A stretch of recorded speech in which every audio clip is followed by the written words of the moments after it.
ശ്രീമാത്രേ നമ. ശ്രീ ഗുരുഭ്യോ നമഃ. കലിയും കൽക്കിയും എന്നുള്ള വിഷയത്തില് നമ്മൾ ഇന്ന് കാളി കാല രൂപിണി എന്നുള്ള ഒരു വിഷയം എടുക്കാണ്. അപ്പൊ കാളി കാലരൂപിണി. അപ്പൊ കാളി ശബ്ദം തന്നെ കാലവുമായിട്ട് അഭേദ്യമായിട്ട് ബന്ധമുള്ളതാണ്. കാലസ്വരൂപിണിയായവൾ കാളി അല്ലെ, നമ്മൾ അങ്ങനെയാണ് സാധാരണ പറയാറുള്ളത്. കാളി എന്ന് പറഞ്ഞാൽ ശരിക്കും അതിന്റെ അർത്ഥം കാലസ്വരൂപിണി എന്ന് തന്നെയാണ്. കാളി എന്ന് ഉച്ചരിക്കുമ്പോൾ തന്നെ അത് അതിവിദൂരമായിരിക്കുന്ന ഒരു ലോകത്തു നിന്നും ആരംഭിച്ച് അനന്തമായ മറ്റൊരു ദിശയിലേക്ക് നീണ്ടുപോകുന്ന ഒരു പ്രതീതിയാണ് ഉണ്ടാകുന്നത്. വാസ്തവത്തിലെ കാലവും ഇത്തരം ഒരു പ്രതിഭാസമാണ് അല്ലെ. കാളികയും പ്രഹേളിക തന്നെയാണ്. അപ്പോൾ ഭാരത തത്വശാസ്ത്രത്തിലെ കാളിക്ക് വളരെ നിഗൂഢമായിട്ടൊരു പരിവേഷമുണ്ട്. വാസ്തവത്തില് തത്വസമ്പന്നമായ തന്ത്രശാസ്ത്രങ്ങളിൽ ഏറ്റവും കൂടുതൽ നിറഞ്ഞ് പ്രകാശിക്കുന്ന സങ്കല്പം എന്ന് പറയുന്നത് കാളിയുടേതാണ്. അപ്പോൾ ഒരു ഭയത്തിന്റെ അഭിന്ന സ്വരൂപമായിരിക്കുന്ന കാളി സാധാരണക്കാരുടെ സങ്കല്പത്തില് ശീഘ്രം ശത്രുക്ഷയം വരുത്തുന്നവളും കാമനകൾ പൂർത്തീകരിക്കുന്നവളുമാണ്. ഇനി എന്താണ് തന്ത്രശാസ്ത്രത്തിലെ കാളി സങ്കല്പം നമുക്ക് നോക്കാം. കാലത്തിന്റെ പ്രതിരൂപം അല്ലെ, അതാണ് തന്ത്രശാസ്ത്രത്തിലെ കാളി എന്ന് പറയുന്നത്. അഥവാ കാലത്തിനെ ചിത്രീകരിക്കാൻ ഏറ്റവും ഭംഗിയേറിയ രൂപം കാളിയുടേത് തന്നെയാണ്. അപ്പൊ നമുക്കെല്ലാം അറിയാം, കാലം എന്ന് പറഞ്ഞാല് കാമരൂപമാണ് അല്ലെ. അതായത് അനേകം ആശങ്കകള്, ആഗ്രഹങ്ങള്, സങ്കല്പങ്ങള് സൃഷ്ടിക്കുന്ന ഒന്നാണത്. അപ്പൊ അതുപോലെ നഷ്ടമോഹങ്ങൾക്ക് എതിരായിട്ട് ക്രോധാവേശിതനാകുമ്പോൾ പക തീർക്കുന്നതും കാലത്തിലൂടെയാണ്. അപ്പൊ വരാൻ പോകുന്ന ഭവിഷ്യത്തുകളെ കുറിച്ച് നാം വെറുതെ ഭീതിപ്പെടുകയും കാലത്തിന്റെ ആ ഒരു വിമീത പ്രതികരണത്തെ ഭയന്നിട്ട് തന്നെയാണ് ചെയ്യുന്നത്. ഇപ്രകാരം കാലം എന്ന് പറഞ്ഞാല് കാമ, ക്രോധ, ഭയാദി 3 സ്വരൂപങ്ങളെ ഉണർത്തുന്നതാണ് എന്ന് നമുക്കറിയാം. തന്ത്രശാസ്ത്രത്തിലെ കാളിയും ഈ 3 സ്വരൂപങ്ങളെ പ്രകടിപ്പിക്കുന്നവളാണ്. കാളിയുടെ സ്വരൂപം തന്നെ ഭയപ്പെടുത്തുന്ന രീതിയിലുള്ളതാണ്. കാളി സ്വയം ക്രോധാവേശത്താല് ഖഡ്ഗമേന്തി ആർത്തട്ടഹസിക്കുന്ന രീതിയാണ് നമ്മൾ കാണുന്നത് അല്ലെ. അപ്പോ ശരിക്കും നമ്മൾ ദേവിയെ എങ്ങനെയാണ് കാളി മന്ത്രോക്തം, കാളി കർപ്പൂര സ്തവം എന്ന് പറഞ്ഞിട്ട് വളരെ ഒരു എന്താ പറയാ വിശേഷമായിട്ടുള്ള ഒരു സ്തുതിയുണ്ട്. അതിൽ നമ്മൾ ദേവിയെ സ്തുതിക്കുന്നത് ഗദാസൂനാം ബാഹുപ്രകരകൃത കാഞ്ചി പരിലസ നിതംബാം ദിഗ്വസ്ത്രാം ത്രിഭുവന വിധാത്രീം ത്രിനയനാം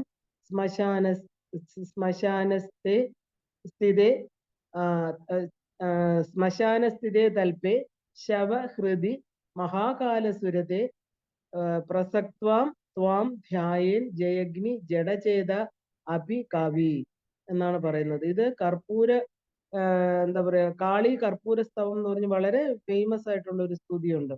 അപ്പൊ തന്ത്രശാസ്ത്രം അനുസരിച്ച് കാളി തത്വവും കാളി ശബ്ദവും കാളിയുടെ മന്ത്രവും എല്ലാം തന്നെ, കാളിയുടെ യന്ത്രം എല്ലാം തന്നെ പഞ്ചകൃത്യ സ്വരൂപങ്ങളാണ്. സൃഷ്ടി, സ്ഥിതി, സംഹാരം, ലയം, അനുഗ്രഹം, ഇങ്ങനെ 5 എണ്ണത്തിനെയാണ് നമ്മൾ പഞ്ചകൃത്യങ്ങൾ എന്ന് പറയുന്നത്. പഞ്ചകൃത്യപരായണ എന്ന് ലളിതാ സഹസ്രനാമത്തിൽ പറയുന്ന അതേ കാര്യം തന്നെയാണ്.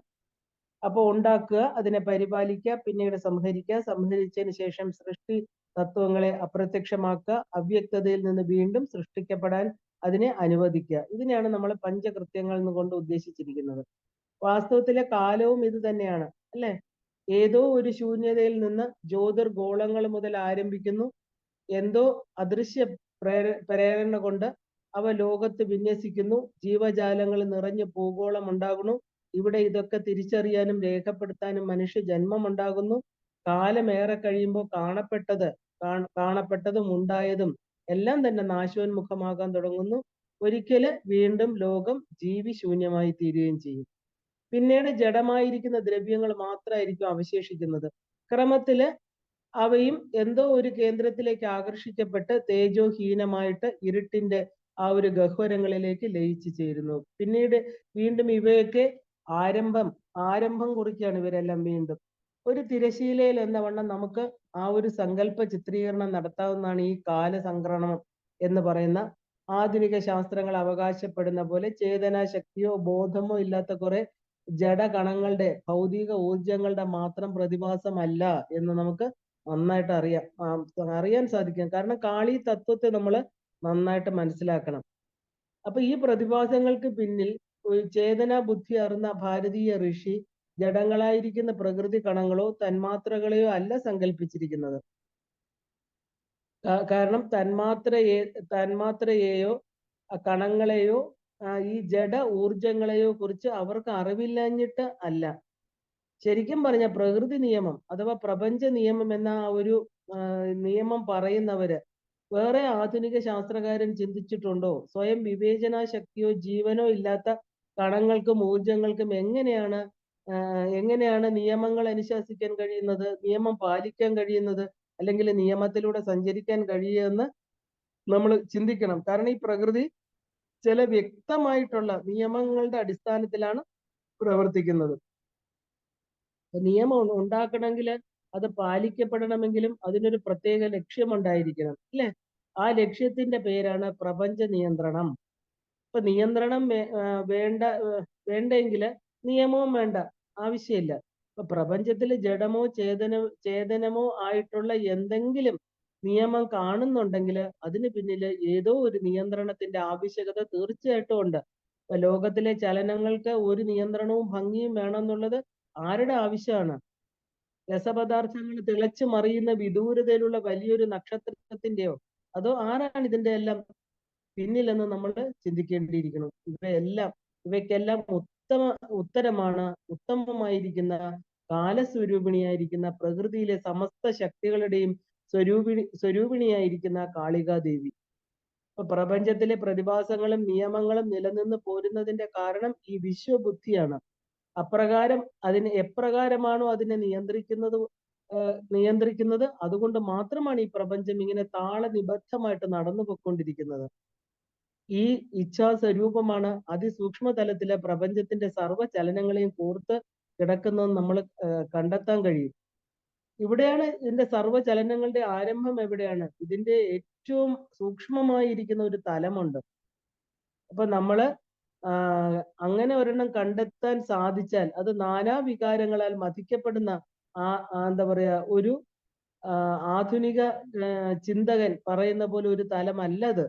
കാരണം അത് ഒരു പ്രാചീനമായിരിക്കുന്ന ധ്യാനാവസ്ഥ. ആ മനസ്സിന് മാത്രമേ ഇതിനെ കണ്ടെത്താൻ സാധിക്കുകയുള്ളൂ. അങ്ങനെ ആ ധ്യാന നേത്രങ്ങളെ കണ്ടെത്തിയ പ്രപഞ്ച വിധായികയും മന്ത്രസ്വരൂപിണിയും ഘോരരൂപിയും കാമരൂപിയുമാണ് ഈ മഹാകാളി എന്ന് പറയുന്നത്. കാരണം നമ പരമ കല്യാണിയും പ്രണവാത്മാനമീശ്വരിയും നിജ ബീജ സ്വരൂപം ച കാമബീജസ്വരൂപിണിയും മുണ്ടമാല ബലീരമ്യ ലോലജിഹ്വാം സനാതനീം മായാബീജ സ്വരൂപാംശ കൂർച്ച ബീജസ്വരൂപിണി വന്ദേഹം ജഗതാം ധാത്രീം കാളീം കമലലോചനാം ഘോരഘോഷാം ശിവശബ്ദാം മുക്തേശീം ദിഗംബരാം. യോഗിനി തന്ത്രത്തിൽ പറയുന്ന ശ്ലോകമാണിത്.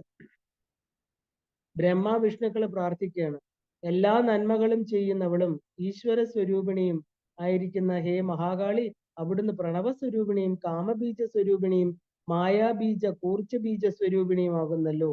ഇവയെല്ലാം തന്നെ ഗുപ്തങ്ങളായിരിക്കുന്ന മന്ത്രങ്ങളുടെ പേരാണ് ഈ പറയുന്ന എല്ലാം തന്നെ. അപ്പൊ ശിരോമുണ്ടങ്ങളുടെ മാല ധരിച്ചിരിക്കുന്ന കമലലോചനയും ഘോര ശബ്ദമുണ്ടാക്കുന്നവളും നഗ്നയും മുടി വിടർത്തിയിട്ടിരിക്കുന്നവളുമായ ആ മഹാകാളിയെ ഞങ്ങൾ വന്ദിക്കുന്നു. ആധുനിക ശാസ്ത്രം കണ്ടെത്തിയിട്ടുണ്ട്, പ്രപഞ്ചത്തിൽ സർവവും അവസാനിക്കുമ്പോൾ എല്ലാ ശക്തിയും ഊർജവും ക്ഷയിച്ച് അവ ഇരുണ്ട ഒരു ഗർത്തത്തിലേക്ക്, അതായത് ബ്ലാക്ക് ഹോൾസ് എന്ന് നമ്മൾ പറയുന്ന ശാസ്ത്രജ്ഞന്മാർ ഇപ്പൊ കണ്ടെത്തിയിരിക്കുന്ന ആ ഇരുണ്ട ഗർത്തങ്ങളിലേക്ക് ഞെരിഞ്ഞമരുന്നു. അപ്പൊ ഏതാണ്ട് വളരെ അടുത്ത് ഈ സമയത്ത് ഭാരതീയ ശാസ്ത്രജ്ഞനായിരിക്കുന്ന ചന്ദ്രശേഖരനാണ് ഈ തമോ ഗർത്തങ്ങളെ കണ്ടുപിടിച്ചത്. അപ്പൊ അതിനെക്കുറിച്ച് പരീക്ഷണ നിരീക്ഷണങ്ങളൊക്കെ ഇന്ന് ലോകത്ത് വളരെ ഊർജ്ജസ്വലമായിട്ട് നടന്നുകൊണ്ടിരിക്കുന്ന ഒരു കാലഘട്ടമാണ്. എന്നാൽ ഇതിനും എത്രയോ ആയിരം വർഷങ്ങൾക്ക് മുമ്പ് സനാതന ഋഷി പറഞ്ഞിരിക്കുന്നു, കാർമേഘത്തിന്റെ കറുകറുപ്പ് നിറമാർന്ന മഹാകാളിയുടെ ആ വിസ്തൃതങ്ങളായ വദനത്തിലേക്ക് സമയമാകുമ്പോൾ സർവ്വതും വലിച്ചു ചേർക്കപ്പെടുകയും അവിടെ അവയെല്ലാം ഞെരിഞ്ഞമരുകയും ചെയ്യുമെന്ന്. ശ്രീകൃഷ്ണന്റെ വിശ്വരൂപം കണ്ട അർജുനനും ഇത് തന്നെയാണ് പറഞ്ഞത്, അല്ലെ? അപ്പൊ സർവ്വ മനുഷ്യഗണങ്ങളും വിശ്വരൂപിയായിരിക്കുന്ന ഭഗവാന്റെ വായ്ക്കുള്ളിലേക്ക് കടന്നു ചെല്ലുന്നു. അവിടെ എന്താണ് ആധുനിക ശാസ്ത്രത്തിന്റെയും ഋഷി വീക്ഷണത്തിന്റെയും വ്യത്യാസം? ഒരേ ഒരു വ്യത്യാസമേ ഉള്ളൂ, വിവേകത്തിന്റെ വ്യത്യാസം മാത്രം.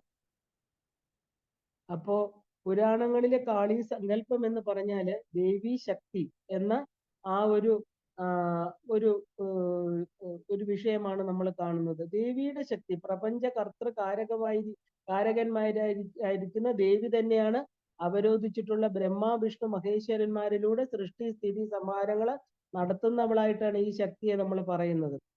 മുമ്പ് പറഞ്ഞ പ്രകാരം തന്നെ നമ്മൾ പഞ്ചകൃത്യങ്ങൾ നടത്തുന്നത് കണ്ടു അല്ലേ? അപ്പോ മുമ്പ് ബ്രഹ്മ വിഷ്ണു മഹേശ്വരന്മാർ കാലത്തിന്റെ 3 സ്വരൂപങ്ങളാണ്. ഭൂതകാലവും വർത്തമാനകാലവും ഭാവി കാലവുമാണ് ഈ 3 ദേവതാ സങ്കല്പങ്ങൾ. അപ്പൊ ഈ ത്രിമൂർത്തികൾക്കൊപ്പം അവരുടെ കർമ്മശക്തിയായിട്ട് കുടിയേറിയിരിക്കുന്ന ഈ ശക്തി സ്വരൂപിണിക്ക് 3 സ്വരൂപങ്ങളുണ്ട്. അവയെ നമ്മൾ മഹാകാളി, മഹാലക്ഷ്മി, മഹാസരസ്വതി എന്നിങ്ങനെ ക്രമത്തിൽ പറയുന്നു. ത്രിമൂർത്തികളെ പോലെയല്ല ഈ ത്രിദേവിമാര്. ഈ ത്രിമൂർത്തികൾക്ക് വിധിക്കപ്പെട്ട കർമ്മം സൃഷ്ടി സ്ഥിതി സംഹാരങ്ങൾ ഏതെങ്കിലും ഒന്ന് മാത്രമാണ്. എന്നാൽ ത്രിദേവിമാർക്ക് ആർക്കും ഏത് കർമ്മവും എപ്പോ വേണമെങ്കിലും ചെയ്യാം. ആവശ്യമുള്ളപ്പോഴൊക്കെ സൃഷ്ടി സ്ഥിതി സംഹാരങ്ങൾ മാറി മാറി ചെയ്യുന്നതായിട്ട് കാണാം അല്ലെ? ദേവി മഹാത്മ്യം എന്താ പറയുന്നത്? ത്വയ്യൈതത് ധാര്യതേ വിശ്വം ത്വയ്യൈതത് സൃജ്യതേ ജഗത് ത്വയ്യൈതത് പാല്യതേ ദേവി മത്സ്യന്തേജ സർവദാ വിസൃഷ്ടൗ സൃഷ്ടി രൂപാത്വം സ്ഥിതി രൂപാച പാലനെ തഥാ സംഹൃതി രൂപായ ജഗദോസ്യ ജഗന്മയേ. അപ്പൊ ഹേ ദേവി, അവിടുന്ന് തന്നെയാണ് ഈ വിശ്വത്തിനെ ധാരണം ചെയ്തിരിക്കുന്നത്. നീ തന്നെയാണ് ജഗത്തിനെ പ്രസവിക്കുന്നത്, നീ തന്നെയാണ് പാലിക്കുന്നത്, അന്ത്യത്തിൽ സംഹരിക്കുന്നത്. സദാ സർവദാ നീ തന്നെയാണ്. ഇപ്പൊ പ്രപഞ്ച നിർമ്മാണ സമയത്ത് സൃഷ്ടി പ്രകൃതിയുടെ രൂപവും നീ തന്നെയാകുന്നു. പ്രപഞ്ചത്തിന് നിലനിർത്തേണ്ട സംരക്ഷണ നിയമവും നീ തന്നെ സ്വയം ഏറ്റെടുത്ത് ചെയ്യുന്നു. അന്ത്യത്തിലെ സംഹാര രൂപവും നീ തന്നെയാകുന്നു. അല്ലയോ അമ്മേ മഹാദേവി, നീ സ്വയം തന്നെ ഈ ലോകത്തിന്റെ രൂപമാർന്നവളാണ്. മാത്രമല്ല ദേവി ശക്തിയെ നമ്മൾ പ്രകൃതി, ശക്തി, കാളി, ചണ്ഡിക, ത്വരിത തുടങ്ങിയ അനേക നാമങ്ങൾ കൊണ്ട് സൂചിപ്പിക്കാറുണ്ട്. വാസ്തവത്തിലെ കാലത്തിനും അതിന്റെ സ്വഭാവത്തിനും ഇണങ്ങുന്ന അർത്ഥമാണ് മേൽപ്പറഞ്ഞ പദങ്ങളിലെല്ലാം തന്നെ ഉള്ളത്. നമ്മളത് പരിശോധിച്ചാൽ മനസ്സിലാകും. മാത്രമല്ല ദേവി ഭാഗവതത്തില് സുസ്പഷ്ടമായിട്ട് തന്നെ ചോദിക്കുന്നു ആരാണ് ഏറ്റവും മുകളിലുള്ളത്, ബ്രഹ്മാവാണോ വിഷ്ണുവോ മഹേശ്വരനോ എന്ന്. അപ്പൊ ഈ 3 പേരിൽ ആരെ നോക്കിയാലും അവർ എന്താണ് ചെയ്യുന്നതെന്ന് നമ്മൾ ശ്രദ്ധിക്കണം. കാരണം അവർ സദാ ധ്യാനനിരതരായിട്ട് കാണപ്പെടുകയാണ്. ഇവർ ആരെയാണ് ധ്യാനിക്കുന്നത്? അവർക്ക് പോലും ധ്യാനിക്കേണ്ടതായിട്ട് ഒരു ശക്തി ആരാണ്? അവൾ എത്ര മൂലപ്രകൃതിയാണ്. സർവ്വതിനെയും അടക്കി വാഴുന്ന കാലത്തിന്റെയും ജനനിയായിരിക്കുന്ന ലളിതാ സഹസ്രനാമം അങ്ങനെയാണ് പറയുന്നത്. ഉന്മേഷ നിമിഷോത്പന്ന വിപന്ന ഭുവനാവലി.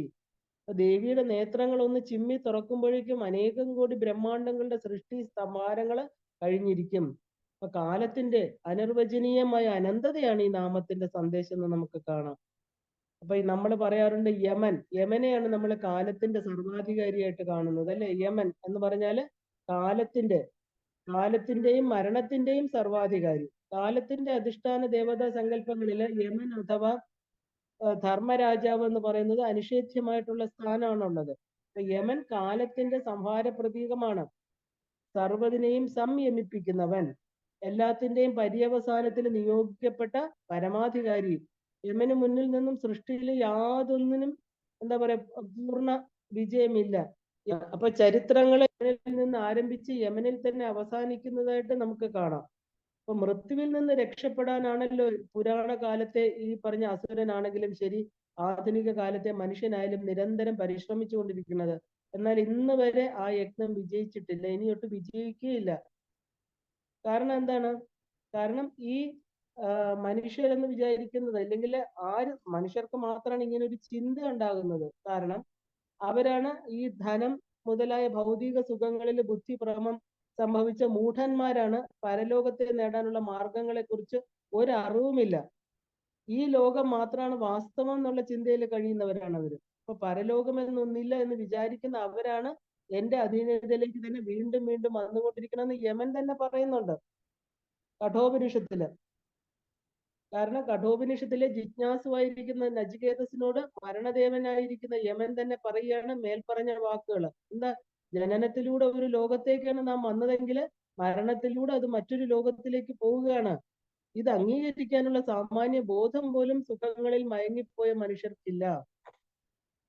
ഇല്ല, ചെറിയ കുട്ടിയായിട്ടുള്ള നചികേതസിനോടാണ് ഇത് യമൻ പറയുന്നത്. നമ്മൾ നോക്കണം, എത്ര ചെറുതും എത്ര വലുതുമായിട്ട് കാലത്തിന്റെ രൂപത്തിലുള്ള യമൻ അത് ജിജ്ഞാസുവായിരിക്കുന്ന എപ്പോഴാണോ നമുക്ക് ബ്രഹ്മ ജിജ്ഞാസ വരുന്നത്, അപ്പോഴാണ് നമ്മുടെ ശരീരത്തെ കുറിച്ചും ഇനി പോകേണ്ട ലോകങ്ങളെ കുറിച്ചും ഒക്കെ ചിന്തിക്കുന്നത്. ഞാൻ ആരെന്നുള്ള ചിന്ത ചിന്തിച്ചാൽ വളരെ അത്ഭുതമാണിത്. കാരണം പ്രകൃതിയിലെ ആ ഒരു സ്വാഭാവിക ചലനങ്ങളെല്ലാം തന്നെ നിരന്തരമായിട്ടുള്ള അനുഭവത്തിൽ പോലും നമുക്ക് ഒരിടത്തും പൂർണ്ണമായ വിരാമം ഉണ്ടാകുന്നതായിട്ട് കാണുന്നില്ല. ഒരു വാഹനത്തിൽ കയറിയിട്ട് നമ്മൾ ഒരു സ്ഥലത്ത് നിന്നെങ്കിൽ ഇറങ്ങുന്നത് വേറൊരു സ്ഥലത്ത് തന്നെ ആയിരിക്കും. അല്ലാതെ യാത്ര വാഹനം കൊണ്ട് അവസാനിക്കുന്നില്ല, അല്ലെ? വീട്ടിലെ ഒരു മുറിയിൽ നിന്ന് ഇറങ്ങിയാൽ പ്രവേശിക്കുന്നത് വേറൊരു മുറിയില്ല. അല്ലാതെ ശൂന്യതയിലേക്കല്ലല്ലോ. ഒരു ദിവസം ഉറങ്ങിയാൽ ഉണരുന്നതും വേറൊരു ദിവസത്തേക്കാണ്. ഈ സർവ്വസാധാരണമായിരിക്കുന്ന പ്രകൃതി നിയമം മരണത്തിൽ മാത്രം എങ്ങനെയാണ് ലംഘിക്കപ്പെടുന്നത്? ജനനം പോലെ തന്നെ ഉറക്കമുണർന്ന പോലെ മരണവും ശരീരത്തിന്റെ ഒരവസ്ഥാ ഭേദം മാത്രമാണ്. അപ്പോ മറ്റൊരിടത്തും ഒന്നിൽ നിന്ന് മറ്റൊന്നിലേക്കുള്ള മാറ്റം പൂർണ്ണ വിരാമമാകുന്നില്ലെങ്കിൽ മരണത്തിൽ മാത്രം അത് അങ്ങനെ ആകുന്നു എന്ന് നമ്മൾ ചിന്തിക്കാനുള്ള വിഡ്ഢിത്തം മനുഷ്യൻ സമ്പാദിച്ചത് എവിടെ നിന്നാണ് എന്ന് ചിന്തിക്കേണ്ടിയിരിക്കുന്നു. അപ്പോ ഈ ബുദ്ധിശൂന്യതയാണ് യമരാജൻ പരിഹസിക്കുന്നത്. ഇപ്പൊ ഭാരതീയ ആധ്യാത്മിക സങ്കല്പം എല്ലാം തന്നെയും ഋഷീശ്വരന്മാർ ഒന്നടങ്കം മനുഷ്യവർഗത്തെ മൂഢനെന്നോ അജ്ഞാനി എന്നോ വിളിച്ചിട്ടുണ്ടെങ്കിൽ അത് കേവലം ഈ ബുദ്ധിശൂന്യതയുടെ നേർക്കാണ്. കാരണം നമുക്ക് ശരീരം പെർമനന്റ് ആണെന്നുള്ള ആ ഒരു ചിന്ത ഉള്ളത് കൊണ്ടാണ് നമുക്ക് മരണത്തെ ഭയപ്പെടുന്നത്. ആരാണോ മരണത്തിന് ശേഷം ശൂന്യതയിലാണ് എന്ന് ചിന്തിക്കുന്നത്, ആർക്കാണോ മരിക്കാൻ അതൃപ്തി ഉണ്ടായിരിക്കുന്നത്, അവരെയാണ് നമ്മള് എന്താ പറയാ ഒരു വിഡ്ഢിപ്പട്ടം കെട്ടി അവനുള്ളതാണെന്ന് പറയുന്നത്. കാരണം ശങ്കര ഭഗവത്പാദർ പറയുന്നു, ഹേ മൂഢ ഗോവിന്ദനെ ഭജിക്കൂ. ഭാരതീയ ആധ്യാത്മിക സങ്കല്പങ്ങളെല്ലാം തന്നെ ഋഷീശ്വരന്മാർ ഒന്നടങ്കം മനുഷ്യവർഗത്തെ മൂഢനെന്നോ അജ്ഞാനി എന്നോ വിളിച്ചിട്ടുണ്ടെങ്കിൽ ഈ ബുദ്ധി ശൂന്യതയുടെ നേർക്കാണ്.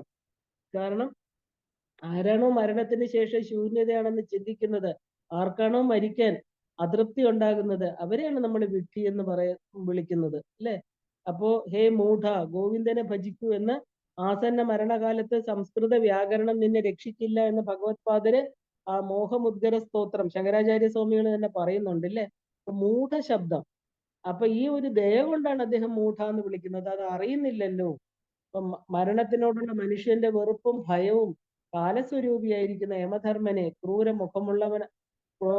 മുഖമുള്ളവനും ഭീകരനും പോത്തിന്റെ പുറത്ത് കയറുന്നവനും ഒക്കെ ആയിട്ട് അങ്ങനെ നടക്കുന്ന ഒരു ഭീകര സ്വരൂപമായിട്ട് ചിത്രീകരിച്ചു.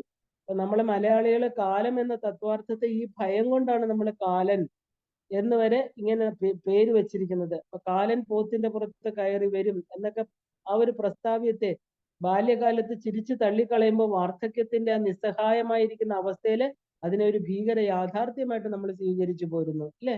ഇപ്രകാരം കാലത്തിന്റെ കരുത്തുറ്റ ആ ഒരു ബലഹസ്തങ്ങളെ രണ്ട് മുഖങ്ങളിലൂടെ പുരാണങ്ങൾ അവതരിപ്പിക്കുന്നുണ്ട്. ഒന്ന് യമരാജനും രണ്ട് ധർമ്മരാജനും. അപ്പൊ മരണത്തിന് ശേഷം ഈ പറയുന്ന കർമ്മങ്ങളുടെ എല്ലാത്തിന്റെയും ന്യായാധിപനാണ് യമരാജൻ. പാപങ്ങളുടെ ശിക്ഷ നടപ്പാക്കുന്ന അധികാരിയാണ് യമൻ. ധർമ്മരാജന്റേത് ആ ഒരു യമപുരിയും യമരാജന്റേത് യമലോകവുമാണ്. അതായത് നരകം എന്ന് നമ്മൾ പറയുന്ന സ്ഥലം. ഹൈന്ദവ സങ്കല്പം അനുസരിച്ച് യമൻ മുക്തിദാതാവല്ല, ജീവന്റെ പരമലക്ഷ്യമായ മോക്ഷത്തെ നൽകാൻ അധികാരിയുമല്ല. യമന് മുകളിൽ അതൊക്കെ ഈശ്വരനിലാണ് നിക്ഷിപ്തമായിരിക്കുന്നത്. ഈശ്വരന് വേണ്ടി കർമ്മങ്ങളെ തീരുമാനിച്ച് ജീവികൾക്ക് അതാത് ഫലഭേദം ആ ഒരു ഫലഭോഗങ്ങളെ കൊടുക്കാൻ നിയോഗിച്ചിരിക്കുന്ന ഒരു ഉദ്യോഗസ്ഥൻ മാത്രമാണ് യമൻ എന്ന് പറയുന്നത്. നമ്മുടെ ഹൈന്ദവ ബാഹ്യങ്ങളായിരിക്കുന്ന മറ്റു മതങ്ങളിലെ പരമോന്നതമായിരിക്കുന്ന ഈശ്വര സങ്കല്പം വാസ്തവത്തില് ഈ യമരാജൻ അപ്പുറം കടന്നിട്ടില്ല എന്ന് വേണം നമുക്ക് പറയാനായിട്ട്. കാരണം അവരുടെ പരമ നേട്ടമായിരിക്കുന്ന ലോകം ഹിന്ദു സങ്കല്പത്തിലെ പുണ്യം കൊണ്ട് മാത്രം നേടുന്നതാണ്. സുഖഭോഗങ്ങളുടെ പരദീസയും ആ അനിത്യമായിരിക്കുന്ന സ്വർഗത്തിനപ്പുറവും അവർ പോയിട്ടില്ല. പക്ഷെ മനുഷ്യൻ തന്റെ അവസാനിക്കാത്ത സുഖതൃഷ്ണയും ലോകത്തിലെ ബന്ധങ്ങളെ വിടാനുള്ള മടിയും കൊണ്ട് പെട്ടെന്ന് സ്വർഗത്തെ വിശ്വസിക്കാൻ നിർബന്ധിതനായി തീരുന്നു എന്നുള്ളതാണ്.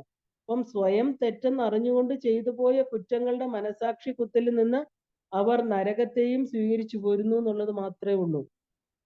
അപ്പൊ അങ്ങനെ ശരിക്കും പറഞ്ഞാല് ഭഗവത്ഗീത പറയുന്നത് എന്താ? ന തത് ഭാസയതേ സൂര്യോ ന ചന്ദ്രതാരകം യത് ഗത്വാന നിവർത്തന്തി തത് ധാമ പരമം മമ. എന്റെ ആ പരമമായിരിക്കുന്ന ധാമം എന്താണ്? എന്താണ്? എന്റെ ആ പരമമായ ധാമത്തില് സൂര്യനോ ചന്ദ്രനോ പ്രകാശിക്കുന്നില്ല. അവിടെ എത്തിയ ആർക്കും, എവിടെ എത്തിയാലാണോ ആർക്കും പിന്നെ തിരികെ വരേണ്ടതായിട്ടില്ലാത്തത്, ആ പരമമായ ലോകമാണ് എന്റെ ധാമം എന്നറിയുക. ഇങ്ങനെയുള്ള ഒരു ലോകത്തെ കുറിച്ച് അവര് ചിന്തിച്ചിട്ട് പോലും ഉണ്ടാവില്ല. ജീവിത മോഹങ്ങൾ അത്രയും ഉയരത്തിൽ ചിന്തിക്കാൻ അവരെ പ്രേരിപ്പിക്കുകയുമില്ല. കാരണം ഇവിടെ നമ്മള് വേറെ വേറെ ഒരു മതഗ്രന്ഥങ്ങളെ കുറിച്ചും അല്ല പറയുന്നത്. നമ്മുടെ വെറും 20 ശ്ലോകങ്ങൾ മാത്രമുള്ള ഈശാവാസ്യ ഉപനിഷത്തില്, അത്രയും മാത്രമുള്ള ഭഗവത്ഗീതയില്, അല്ലെ, ആ ഒരു 18 അധ്യായം, ആ അധ്യായത്തിന്റെ അടുത്തൊന്നും മറ്റുള്ള ഒരു ഗ്രന്ഥങ്ങളും എത്തിച്ചേരില്ല എന്ന് പറഞ്ഞാണ്. കാരണം വളരെ കറക്റ്റായിട്ട്, വളരെ എന്താ പറയാ, മനസ്സിന് വിശ്വസനീയമായിട്ടുള്ള രീതിയിലാണ് പറയുന്നത്. എന്റെ ധാമം, ഏത് ധാമത്തിലെത്തിയാലോ തിരിച്ചു വരവില്ലാതിരിക്കുന്നത്. അവിടെ എന്താ? അവിടെ സൂര്യനോ ചന്ദ്രനോ ഒന്നുമില്ല. ഇപ്പൊ പുരാണങ്ങളില് യമൻ കശ്യപ പുത്രനായിരിക്കുന്ന സൂര്യന്റെ പുത്രനാണ്. സൂര്യന് വിശ്വകർമാവിന്റെ പുത്രിയായ സപ്ഞയിലാണ് മനു, യമൻ, യമി എന്ന 3 സന്താനങ്ങൾ ജനിച്ചത്. യമന്റെ ആദ്യ സഹോദരനാണ് ശനിദേവൻ എന്ന് പറയുന്നത്. യമന് കാലപുരി അഥവാ നരകം തന്റെ സ്ഥാനമാണ്. ഇതിൽ 1000 യോജന വിസ്താരം ഉണ്ടെന്ന് പറയുന്നു. പാപികൾക്ക് ശിക്ഷ നൽകുന്ന നരകം, ഭൂമി, സ്വർഗം, പാതാളം എന്നീ 3 ലോകങ്ങൾക്ക് തെക്ക് ഭാഗത്താണ് യമൻ.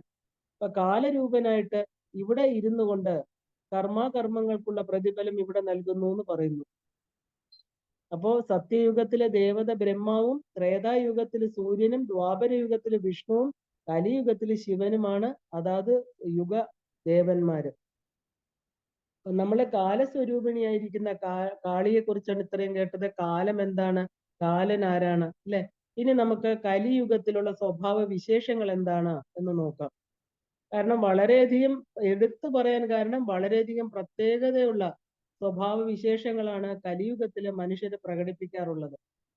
കാരണം കലിയുഗത്തിലെ സ്വഭാവങ്ങളിലൂടെ ഒരു ഓട്ടപ്രദക്ഷിണം നമ്മൾ നടത്തേണ്ടിയിരിക്കുന്നു. കാരണം ഇവിടെ ചില സാമാന്യ പരീക്ഷണങ്ങളും ചില ചരിത്ര ലിഖിതങ്ങളെ നമുക്ക് വിചാരണ ചെയ്ത് നോക്കണം. അങ്ങനെ കണ്ടെത്തുന്ന കാര്യങ്ങള് നമ്മളെ യാഥാർത്ഥ്യത്തിലേക്ക് കണ്ണു തുറപ്പിക്കുന്നതായിരിക്കും.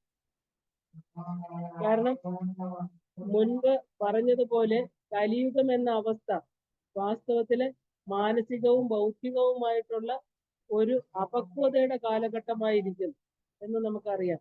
ഇന്നത്തെ പല കാഴ്ചകളിലും സൂക്ഷ്മമായിട്ട് വിലയിരുത്തിയാല് നമ്മുടെ മാനസിക അപക്വതകള് അതിൽ കണ്ടെത്താൻ കഴിയും. അങ്ങനെ നമുക്കുള്ളിലുള്ള കലിയെ നമ്മൾ ആദ്യം ചികിത്സിക്കണം. പിന്നെയാണ് പുറത്തുള്ള കലി രോഗം അത് തനിയെ ഭേദപ്പെട്ടുകൊള്ളും. നമുക്ക് നോക്കാം എന്തൊക്കെയാണ് കലിയുഗത്തിലുള്ള സ്വഭാവ വിശേഷങ്ങളെന്ന്. കലിയുഗത്തില് ഭൗതിക വിജ്ഞാനം അമിതമാകുന്നു പറയപ്പെടുന്നു. ജ്ഞാനം ഈശ്വരനെ സംബന്ധിച്ചത്, വിജ്ഞാനം ജീവിത വിജയത്തിന്റെ പ്രാവർത്തിക രൂപം. അപ്പൊ ഇങ്ങനെ തരംതിരിക്കുകയാണെങ്കിൽ എവിടെയാണോ ജ്ഞാനം കുറയുക അവിടെ അത്രയും കണ്ട് വിജ്ഞാനം വർദ്ധിക്കണം, അല്ലെ? ഇതൊരു സ്വാഭാവികമായിരിക്കുന്ന കാര്യമാണ്. അപ്പൊ അനേകം പ്രതിസന്ധികളെ തരണം ചെയ്യാൻ അകക്കരുത്തുള്ള മനുഷ്യൻ അത് ഉപയോഗിക്കാത്തത് കൊണ്ടോ അതിൽ വിശ്വസിക്കാത്തത് കൊണ്ടോ അത്രയും ഭാഗം വിജയിക്കാൻ ഭൗതിക ശാസ്ത്ര വിജ്ഞാനത്തെ തേടേണ്ടി വരുന്നു എന്നർത്ഥം. അപ്പൊ സ്വയം ചോറുണ്ടാക്കി കഴിക്കാനുള്ള സൗകര്യം ഉണ്ടെങ്കിലും അതിന്റെ ബുദ്ധിമുട്ട് ഓർത്ത് അന്യന്റെ എച്ചില് സ്വാദോടെ കഴിക്കുന്ന ഒരു രീതി, അത്രേ ഉള്ളൂ. അപ്പൊ സ്വയം അല്പത്വം, ആ ഒരു അല്പഘാതം നടക്കാനുള്ള പ്രയാസം കൊണ്ട്, ദുരഭിമാനം കൊണ്ടും വാഹനം അവലംബിക്കപ്പെടുന്നു.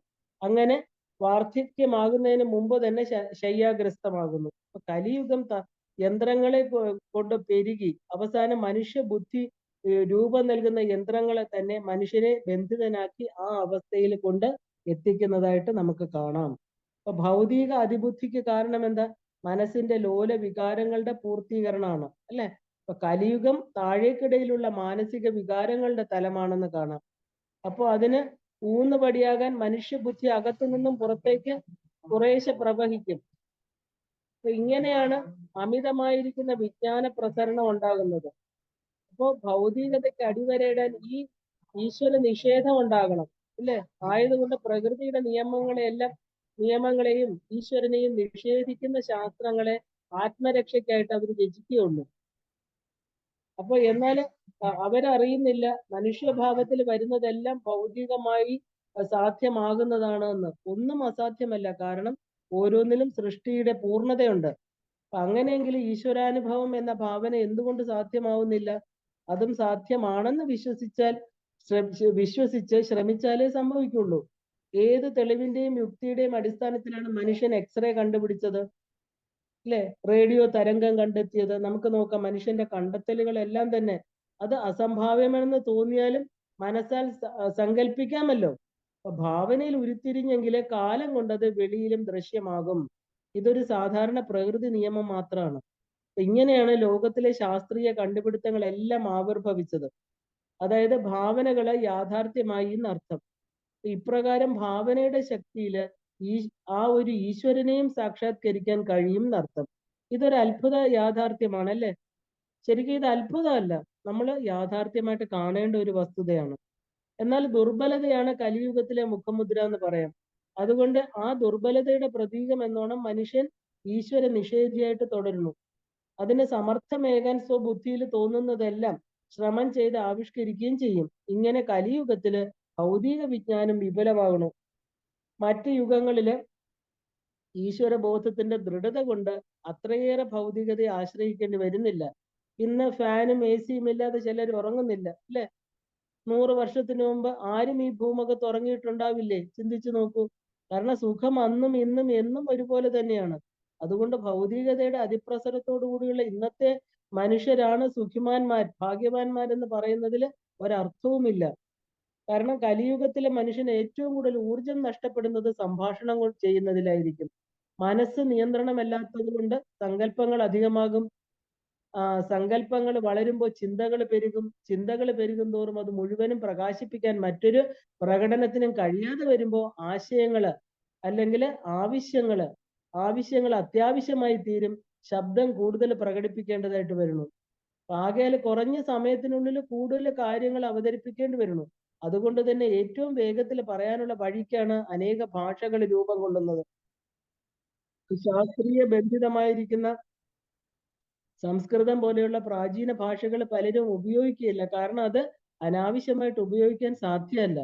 അപ്പൊ കലിയുഗത്തില് സംസ്കൃത സാമ്യമായിട്ട് ആയിരക്കണക്കിന് ഭാഷകൾ ഉണ്ടാകുന്ന ഭവിഷ്യപുരാണത്തിൽ നമുക്ക് കാണാം.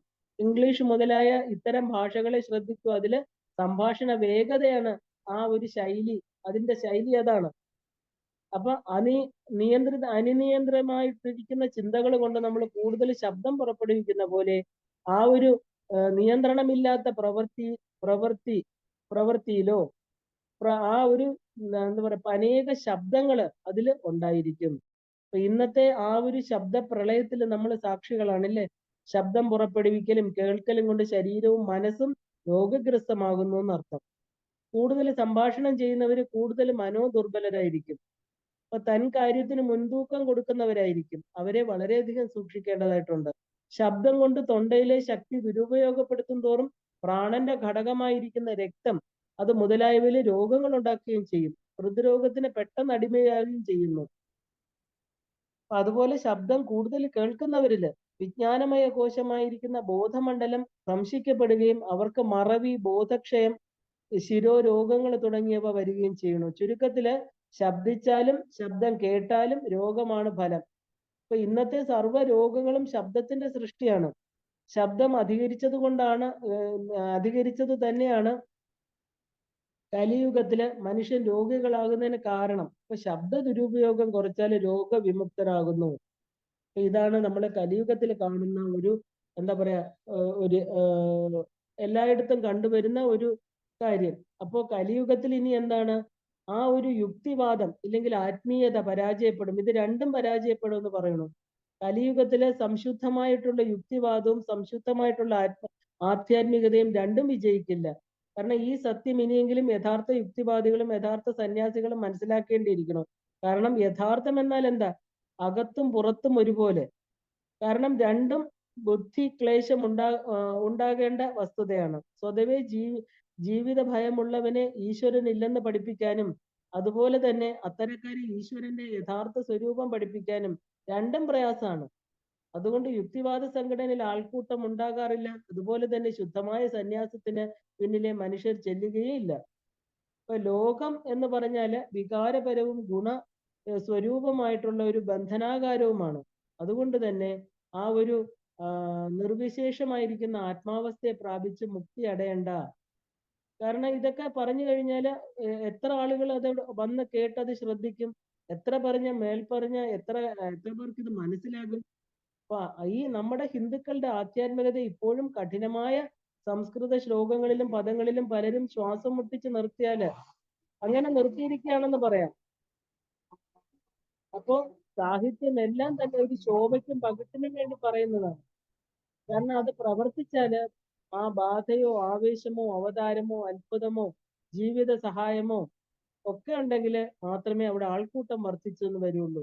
അപ്പൊ അതുപോലെ യുക്തിവാദത്തിന്റെ കാര്യം പറയുകയാണെങ്കിൽ യുക്തിവാദികൾക്ക് അവരുടെ സങ്കല്പം നേരെ പറയുന്നതുകൊണ്ട് ജീവിതത്തിൽ പല ക്ലേശങ്ങളും വരുന്നുണ്ട്. അവരുടെ ആശയങ്ങൾ ഒട്ടും പ്രചരിപ്പിക്കുന്നുമില്ല. ദൈവമില്ല എന്ന സത്യം പഠിപ്പിച്ച് അവർ ജനങ്ങളെ പ്രബുദ്ധരാക്കാൻ നോക്കുകയാണ്. എന്നാൽ ജീവിത ഭയം കൊണ്ട് അബദ്ധരായിട്ട് എന്താ പറയാ, ജനങ്ങളെല്ലാം പള്ളികളിലേക്കും അമ്പലങ്ങളിലേക്കോ കൂടുതൽ പോവുകയാണ്.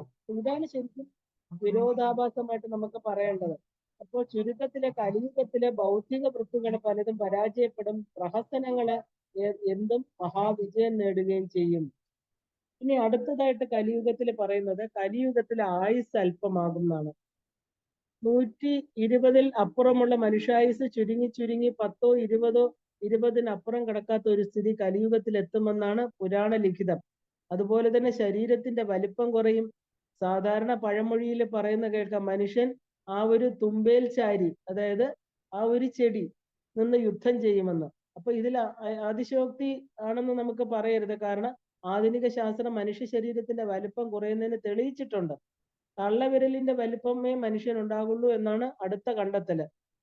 അപ്പോ ഏത് കാലത്തെ ആളുകളുടെ ആരുടെ തള്ളവിരൽ എന്ന് ചോദിക്കാം. കാരണം എഴുതിയ സമയത്തെ ആൾക്കാരുടെ തള്ളവിരലാകാം, അത് ശരിയായിരിക്കാം. കാരണം പണ്ട് കാലത്ത് ശിവലിംഗങ്ങള്, വിഗ്രഹങ്ങള്, ആയുധങ്ങൾ എല്ലാം തന്നെ ഇന്നത്തെ മനുഷ്യന്റെ ഉപയോഗത്തിനേക്കാൾ അധികം വലിപ്പം തോന്നുന്നവയാണ്.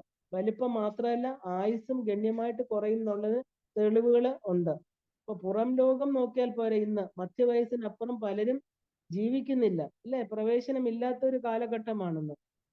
വാസ്തവത്തില് മനസ്സിന്റെ സങ്കല്പ ശക്തിയും ഇച്ഛാശക്തിയും കുറയുന്നത് കൊണ്ടാണ് ആയുർ നഷ്ടത്തിന് കാരണം. അമിതമായിട്ടുള്ള കാമനകൾക്ക് പിന്നാലെ പായുമ്പോൾ ആർത്തി കൊണ്ട് മനസ്സിന് അനേക ഇടങ്ങളിൽ അടിപതറിപ്പോവാണ്. ഇങ്ങനെ ക്ഷീണിക്കുന്ന മനസ്സ് ശക്തിവിഹീനമാകുമ്പോൾ മനസ്സിലൂടെ പ്രവഹിക്കുന്ന ആ തേജോ ദ്രവ്യം നഷ്ടമാകും. ശരീരത്തിൽ അകാല വാർദ്ധക്യമുണ്ടാകും, അല്പായുസ്, രോഗം, അപകട മരണം, ആത്മഹത്യയിലൂടെ ആ തേജസ് നഷ്ടപ്പെടുന്നു. അതായത് മനസ്സാണ് ഇവിടെ കലാപകാരി എന്ന് നമ്മൾ കാണണം. മനസ്സ് ആനന്ദത്തിലൂടെ സ്വതന്ത്രമാകാൻ ആഗ്രഹിക്കുന്നതാണ്. എന്നാൽ അത് ആനന്ദത്തിന് പകരമായി കണ്ടെത്തുന്ന വഴി അപകടങ്ങളുടെ, പ്രകൃതി നിയമങ്ങൾക്ക് നേർ വിപരീതമാണ്.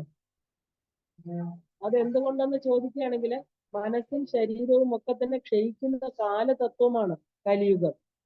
അതുകൊണ്ട് ക്ഷയോന്മുഖ വാസനകളെ മനസ്സിലും ശരീരത്തിലും തെളിയുന്നുണ്ട്. അപ്പോ ലൈംഗികത, ലഹരി ഉപയോഗം, ക്രോധം, പക ഇവയെല്ലാം തന്നെ ആയുർ നഷ്ടത്തിന് കാരണമായി തീരുന്നുണ്ട്. അപ്പൊ പിന്നെ വേറെ കലിയുഗം അമിത കാമത്തിന്റെ യുഗമാണെന്ന് പറയപ്പെടുന്നു. അപ്പൊ സ്ത്രീ പുരുഷ മൈഥുനേച്ഛയ്ക്ക് യുഗങ്ങളുടെ പഴക്കമുണ്ട്, അല്ലെ? ശരീരത്തിൽ നിന്ന് ലഭിക്കുന്ന ഏറ്റവും വലിയ ആനന്ദം ഇതാണ്. ഒരു യോഗി പോലും പറയുന്നുണ്ട് ഇതാണ് ഏറ്റവും വലുതെന്ന്. അപ്പൊ ചോദിച്ചേക്കാം, ഇത് അനുഭവിച്ചിട്ടില്ലാത്തവർ എങ്ങനെ ഇത് പറയുന്നു? ഏതൊരാളുടെ ദേഹത്തും ഒരിക്കലെങ്കിലും പ്രകൃതി ഈ അനുഭവത്തെ കുറിച്ച് അറിയിപ്പ് നൽകാറുണ്ട്. അത്രയ്ക്ക് അനിഷേധ്യമാണ് കാമാസക്തി എന്ന് പറയുന്നത്. ഒരാളുടെ ശരീരം മറ്റു രണ്ടുപേരുടെ കാമാനുഭവങ്ങൾക്ക് തെളിവാണ്, അല്ലെ? എന്തിൽ നിന്ന് ഉത്ഭവിച്ചു ആ വികാരം അതിൽ കുടികൊള്ളുക എന്നുള്ളത് അത്ഭുതമുള്ള കാര്യമല്ല. അപ്പം ഈ സൃഷ്ടി മൈഥുന രൂപമായിട്ട് തന്നെയാണ്, മൈഥുന രൂപം തന്നെയാണ് സൃഷ്ടി എന്ന് പറയുന്നത്. ഏതെങ്കിലും പോരായ്മ ഉണ്ടെങ്കിൽ അത് കാരണം കാമാസക്തി തീർത്തും മ്ലേച്ഛമായിട്ടൊരു അനുഭവം ആണെന്നുള്ളതാണ് സത്യം. അപ്പൊ അണുമുതൽ മനുഷ്യരെ വരെ നോക്കിയാലും സമ്പർക്കം പലപ്പോഴും ഭയത്തിലും അപമാനത്തിലും ദുഃഖത്തിലുമൊക്കെ അവസാനിക്കുന്നത് കാണാം. മൃഗങ്ങൾ പോലും തന്റെ ഇണയെ കാമിക്കുന്ന ആ ഒരു അന്യമൃഗത്തിനോട് പക തീർക്കുന്നതും കാണാം. മനുഷ്യർക്കിടയിൽ, പ്രത്യേകിച്ചും ഭാരതീയ ആ ഒരു എന്താ പറയാ പ്രദർശനങ്ങളെല്ലാം തന്നെ വളരെയധികം നമ്മുടെ ഇന്ന് ആ ഒരു രാജ്യത്തിന്റെ സമാധാനം കെടുത്തുന്ന അല്ലെങ്കിൽ ഒച്ചപ്പാടുണ്ടാക്കുന്നതായിട്ട് തീർന്നിരിക്കുകയാണ്. പരസ്ത്രീ പുരുഷ ബന്ധം ഏറ്റവും അധികം സംഘർഷം സൃഷ്ടിക്കുന്നതാണെന്ന് നമുക്ക് കാണാം. അമിത കാമാവേശത്താല് പുരുഷന്മാർ സ്ത്രീകളെ പീഡിപ്പിക്കുന്നു, അല്ലേ? ഇതേ അവസ്ഥയിലുള്ള സ്ത്രീകളാകട്ടെ ബാഹ്യ സദാചാരത്തെ പ്രദർശിപ്പിച്ച് അകത്ത് വ്യഥയുമായിട്ട് നടക്കുന്നു. അതിന് തരം കിട്ടുമ്പോൾ അവിശുദ്ധ ബന്ധങ്ങൾ ഉണ്ടാകണം. അപ്പൊ ആദ്യകാലത്ത് നീച ബന്ധങ്ങൾ സമൂഹത്തിന്റെ കളങ്കം, ഒരു തടസ്സമായിട്ട് നിന്നിരുന്നു. ഈ തടസ്സം അസന്മാർഗത്തിന് ഒരു പരിധിവരെ വിഘാതവുമായിരുന്നു. എന്നാൽ ഇന്നത് കുറഞ്ഞിട്ടുണ്ടാകാം. കുറഞ്ഞതുകൊണ്ടായിരിക്കാം ആ സ്ഥാനം അപഹരിച്ചുകൊണ്ട് ഭീഷണിയായിട്ട് മാരക രോഗങ്ങൾ തലയുയർത്തി തുടങ്ങിയത്. എന്തായാലും ഒന്ന് നമുക്ക് വായിച്ചെടുക്കാം, പ്രകൃതി ഇതിനെ അനുവദിക്കുന്നതല്ല. അഥവാ ഏതോ ശക്തി മനഃപൂർവ്വം പീഡനാവസ്ഥയുടെ മാത്രമായി തന്നെ ഈ വികാരത്തെ വച്ച് വിലപേശുന്നുണ്ട്. അപ്പൊ സ്വാഭാവികമായിട്ട് പല ജീവനുകളും ഇതിനെ ഉല്ലംഘിക്കാനാണ് ശ്രമിക്കാറ്. അങ്ങനെ അവർ വീണ്ടും വീണ്ടും അസ്വസ്ഥരായി തീരുക ചെയ്യുന്നത്. ലൈംഗികതയ്ക്ക് പ്രായഭേദം ഇല്ലാത്തതാകുന്നത് കൊണ്ടും ജന്തുരതി മുതലായ നികൃഷ്ട കൃത്യങ്ങളെ ശവശരീരങ്ങളിൽ പോലും ഇങ്ങനെ പ്രവൃത്തി ചെയ്യുന്നത് കലിയുഗത്തിലെ ഒരു സാധാരണ കാഴ്ചയായിട്ട് തീരുന്നു എന്ന് പറയുന്നു. അപ്പൊ എന്താണ് ഈ അമിത കാമത്തിന് കാരണം എന്ന് ചോദിച്ചാൽ മനസ്സിൽ മറ്റൊരു തരം ആഹ്ലാദവും ഇല്ല. അതിന്റെ അറിവില്ലായ്മയാണ് ഇതിന് കാരണം. എപ്പോഴും അസ്വസ്ഥത, കുണ്ഠിതം, ആശങ്ക, ചിന്താഭാരം, ഭയം, നീരസം, സ്വാർത്ഥത, ദുരഭിമാനം, ഇതൊക്കെ ഇങ്ങനെയുള്ള ആ ഒരു ചുടുവാതകം വീശിക്കൊണ്ടിരിക്കുകയാണ് മനസ്സില്. ഒരു മരുഭൂമിയായിട്ട്, സാധാരണ എപ്പോഴും വരൾച്ചയാണ് മരുഭൂമിയിൽ ഉണ്ടാകുന്നത്, അല്ലെ?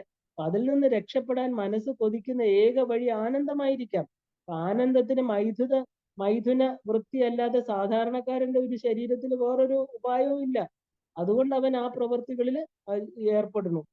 എന്നാൽ ആത്മാവിന്റെ ചിന്തയും ഈശ്വരനോടുള്ള ആ ഒരു പ്രശാന്തപൂർണമായിട്ടുള്ള പ്രേമവും സദാ പ്രസന്നതയും ഒന്നിനെയും കുറിച്ച് ഉത്കണ്ഠാകുലരാകാതെ ഇരുന്നു കഴിഞ്ഞാല് ആ കാമവികാരം തനിയെ നിയന്ത്രണ വിധേയമാകും, അല്ലെ? ഇത് മാത്രമാണ് അതിനുള്ള വഴികള്. ഇപ്പൊ കലിയുഗം എന്ന് പറഞ്ഞത് കലിയുടെ ഒരു കേളി തലമാണ്. കലി അഥവാ ക്രോധം കലിയുഗ മനുഷ്യന്റെ മുഖമുദ്രയായിരിക്കും.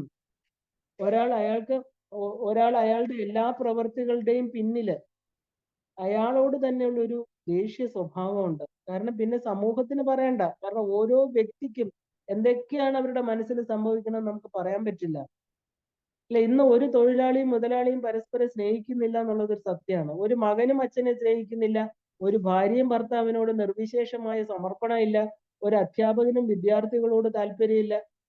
പിന്നെ ആ ഒരു സ്വന്തം ശാന്തി സൗകര്യപ്രദമായിട്ട് കൊണ്ടുപോകാൻ വേണ്ടി പരസ്പരം ഒന്ന് അഭിനയിച്ച് തുടരുന്നു എന്ന് മാത്രമാണ്.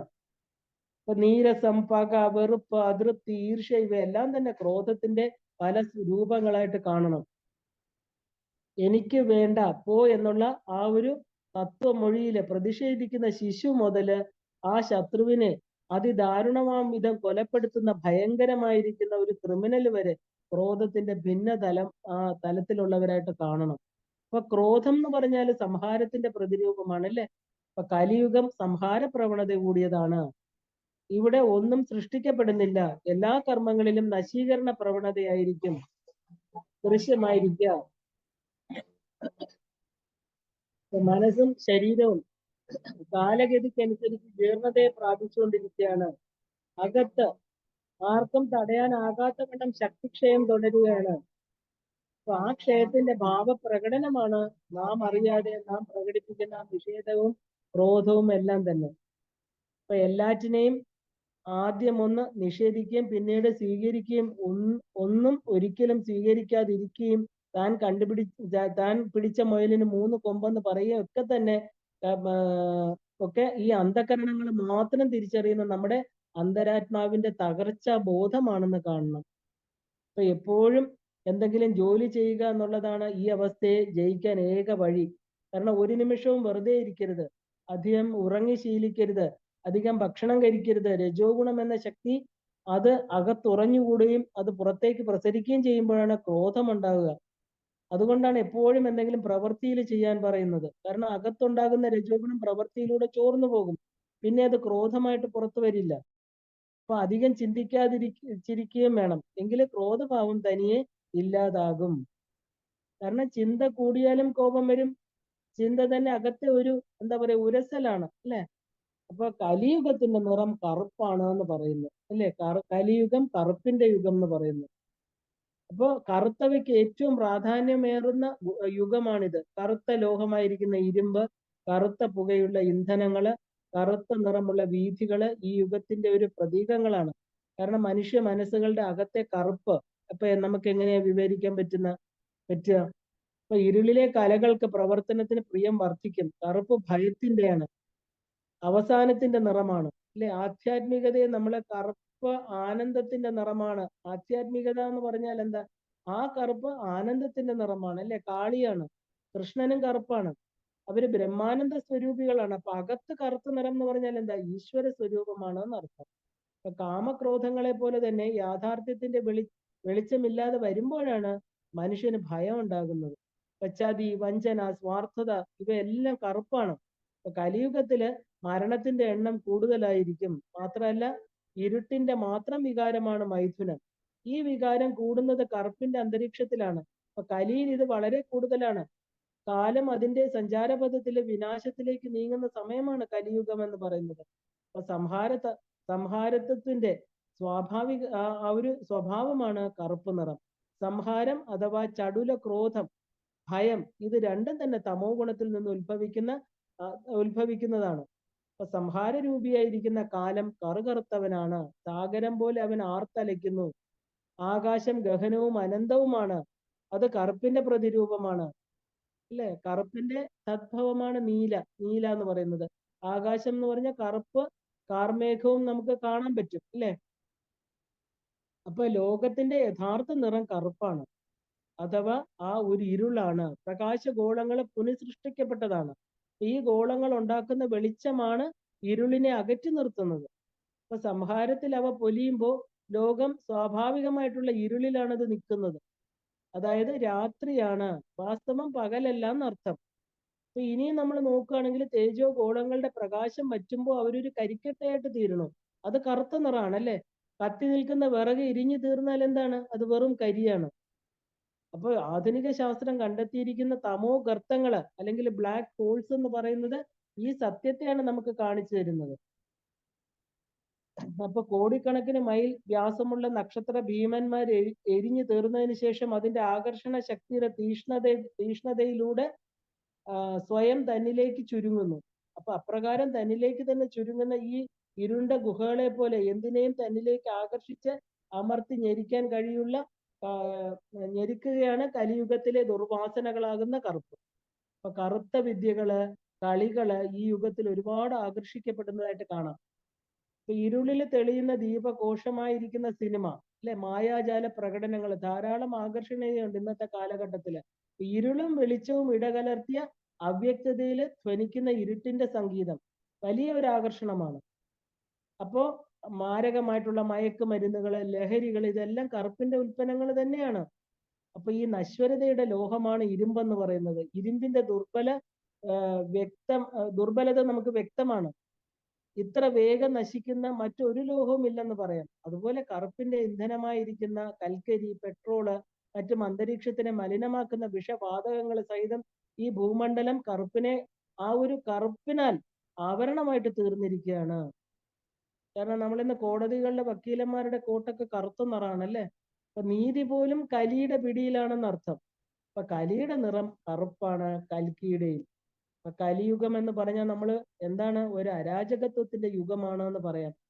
ഇപ്പൊ വില്ലായ്മയുടെ പ്രതീകമാണ് നമ്മൾ കലിയുഗം എന്ന് പറയുന്നത്. ഇന്നിവിടെ രാജാധിപത്യം ഇല്ല അല്ലെ, ജനാധിപത്യം എന്നാണ് ഇതിന്റെ പേര്. അതായത് തങ്ങൾക്ക് ഒരു വ്യക്തമായിട്ടുള്ള നേതൃത്വം ഉണ്ടാകുവാനോ ഒരാളെ അംഗീകരിക്കാനോ കലിയുടെ പ്രേരണ നിമിത്തം ജനം തയ്യാറാവില്ല. കലിയുടെ മൂർധന്യതയിൽ ജനങ്ങൾ തന്നെ മാത്രം അനുസരിക്കുന്നവരാകണമെന്ന് കലിക്ക് നിർബന്ധം ഉണ്ടായിരിക്കും. ആകയാൽ ഭരണാധികാരി ആയിട്ട് ഒരാളെ അവർക്ക് അംഗീകരിക്കാൻ തോന്നുന്നില്ല. അവർ ആരെങ്കിലുമൊക്കെ തിരഞ്ഞെടുക്കുന്നു. എങ്കിലും തിരഞ്ഞെടുക്കുന്ന ആ ഒരു പരിപാലകർക്ക് തിരഞ്ഞെടുക്കുന്ന ജനങ്ങളെ വേണ്ടവിധം ഭരിക്കാനുള്ള സാഹചര്യവും ഇല്ല, അതിനുള്ള കഴിവുമില്ല. ഉണ്ടായാലും തങ്ങളെ പൂർണ്ണമായിട്ട് ഭരിക്കാൻ അവരെ അനുവദിക്കില്ല. ചുരുക്കത്തിലെ പ്രജകളിലെ രാജാവില്ലെന്നർത്ഥം. കലിയാണ് രാജാവ്.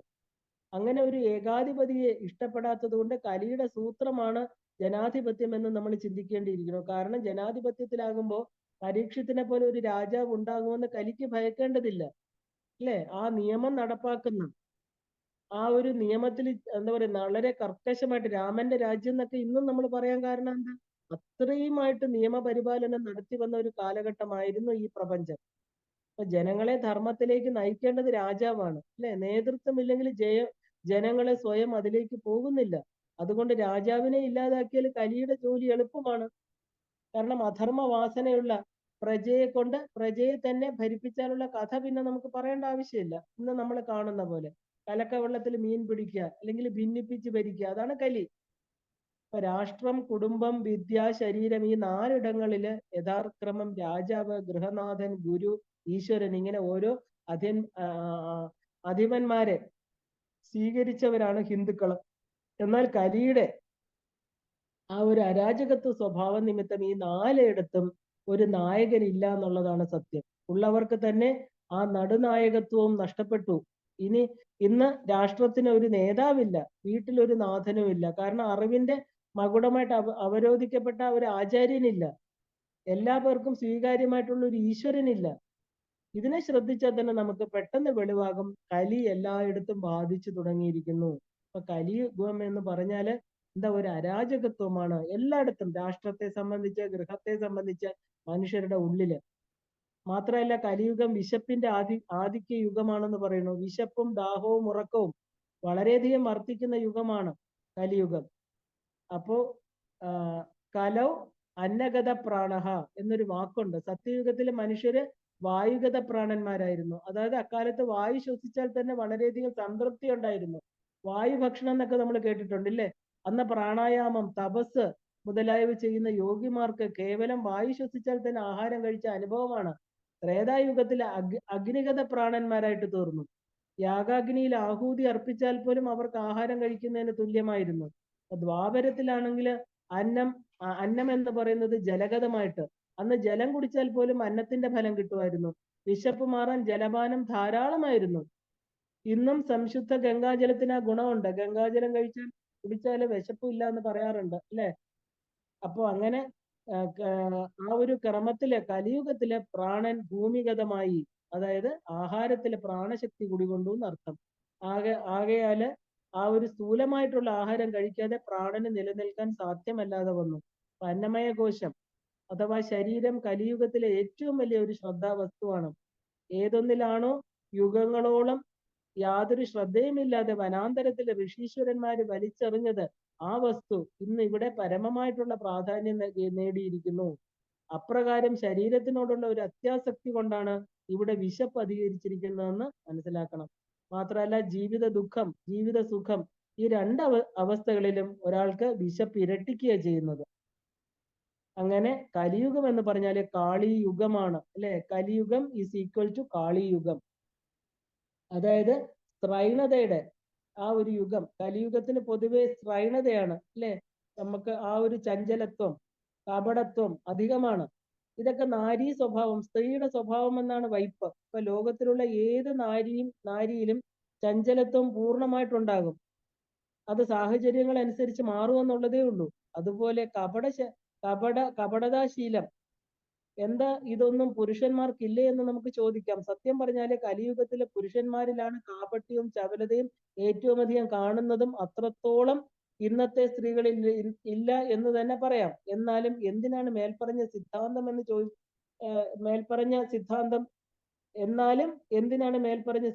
എന്ന് ചോദിച്ചാൽ വാസ്തവത്തിൽ സിദ്ധാന്തം കള്ളമല്ല. സ്ത്രൈണതയുടെ ചിഹ്നമാണ് ചഞ്ചലത, കപടതയല്ല നമ്മൾ പറഞ്ഞത്, അല്ലെ? അപ്പൊ വാസ്തവം ചിന്തിച്ചാല് പുരുഷന്റെ ആകൃതിയിലുള്ള അനേകം പേരുണ്ട് എന്നേ ഉള്ളൂ. അവരില് വളർന്നിരിക്കുന്ന കല സ്ത്രീയുടേതാണെന്ന് നമ്മൾ മനസ്സിലാക്കണം. അതായത് അവരിൽ ഇന്ന് ധാരാളം കാപട്യമുള്ളത്.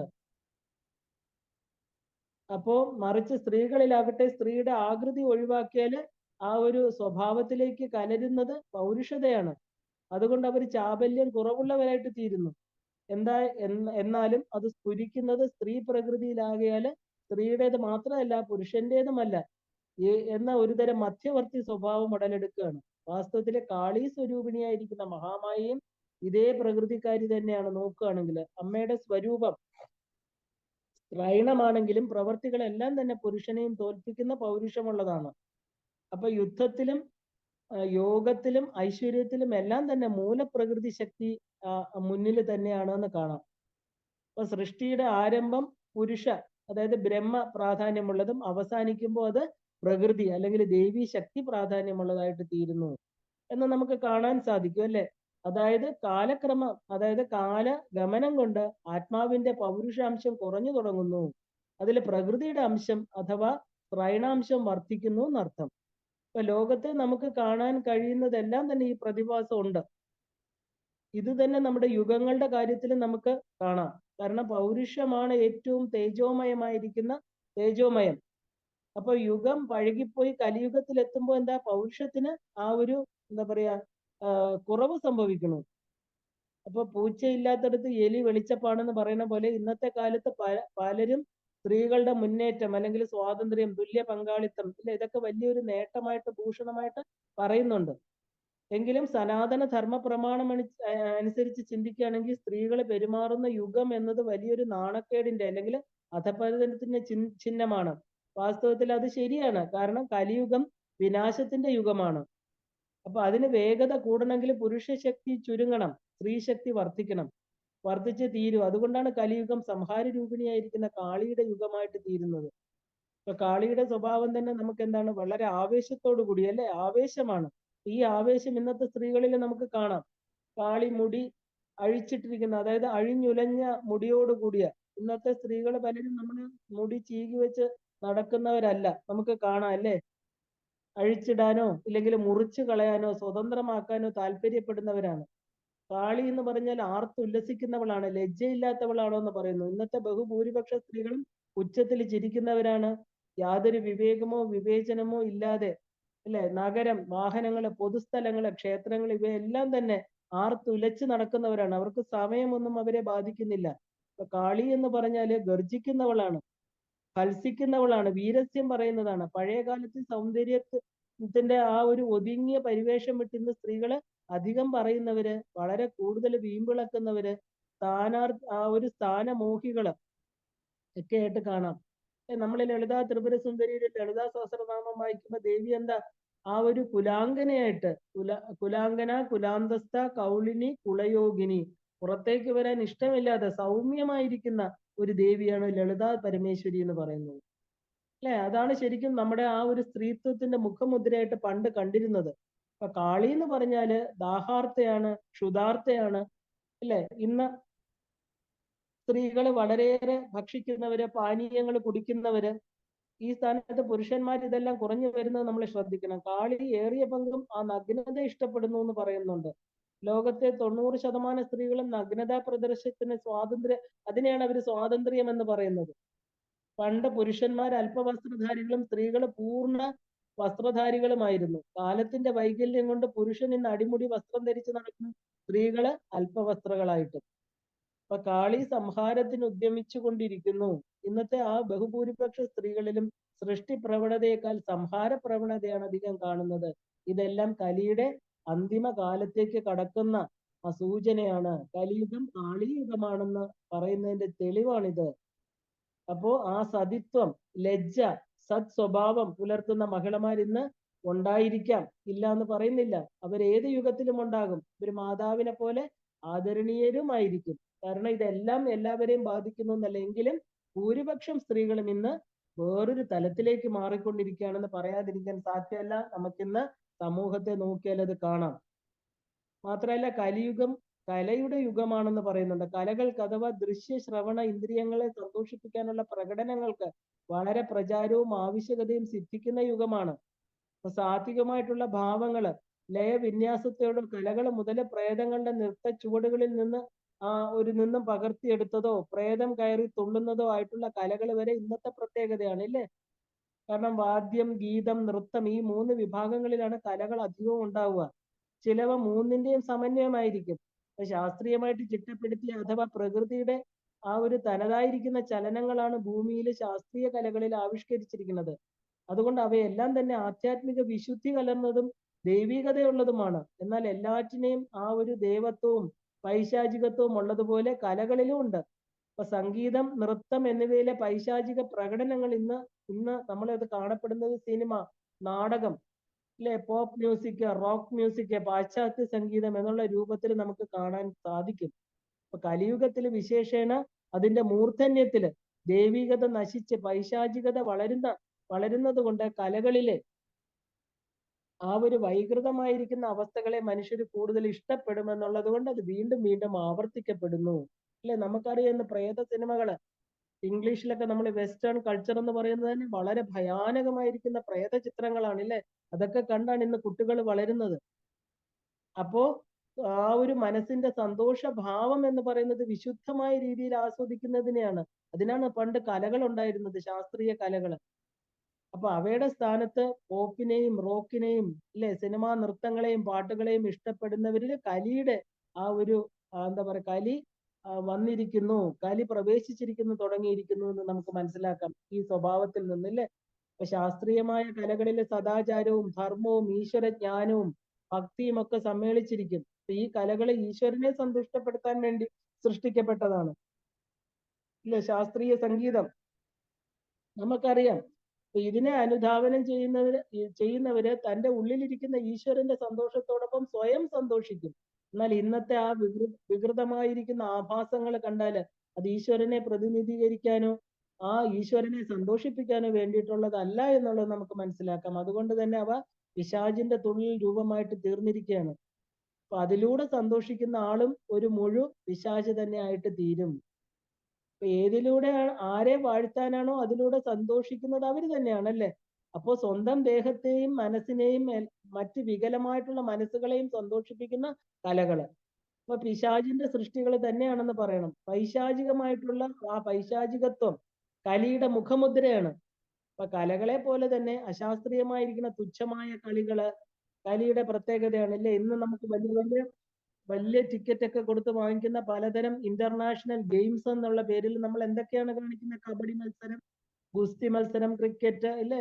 അതൊക്കെ ഇന്ന് ചിലർക്ക് ഭ്രാന്തമായിട്ട് ഒരു ആവേശമായിട്ട് തീർന്നിരിക്കുകയാണ്. അപ്പോ കലിയുഗം എന്ന് പറഞ്ഞാല് ഹാസ്യരസത്തിന്റെ യുഗം കൂടെയാണെന്ന് പറയണു. കലിയുഗം ഹാസ്യരസത്തിന് മുൻപന്തിയിലാണ്.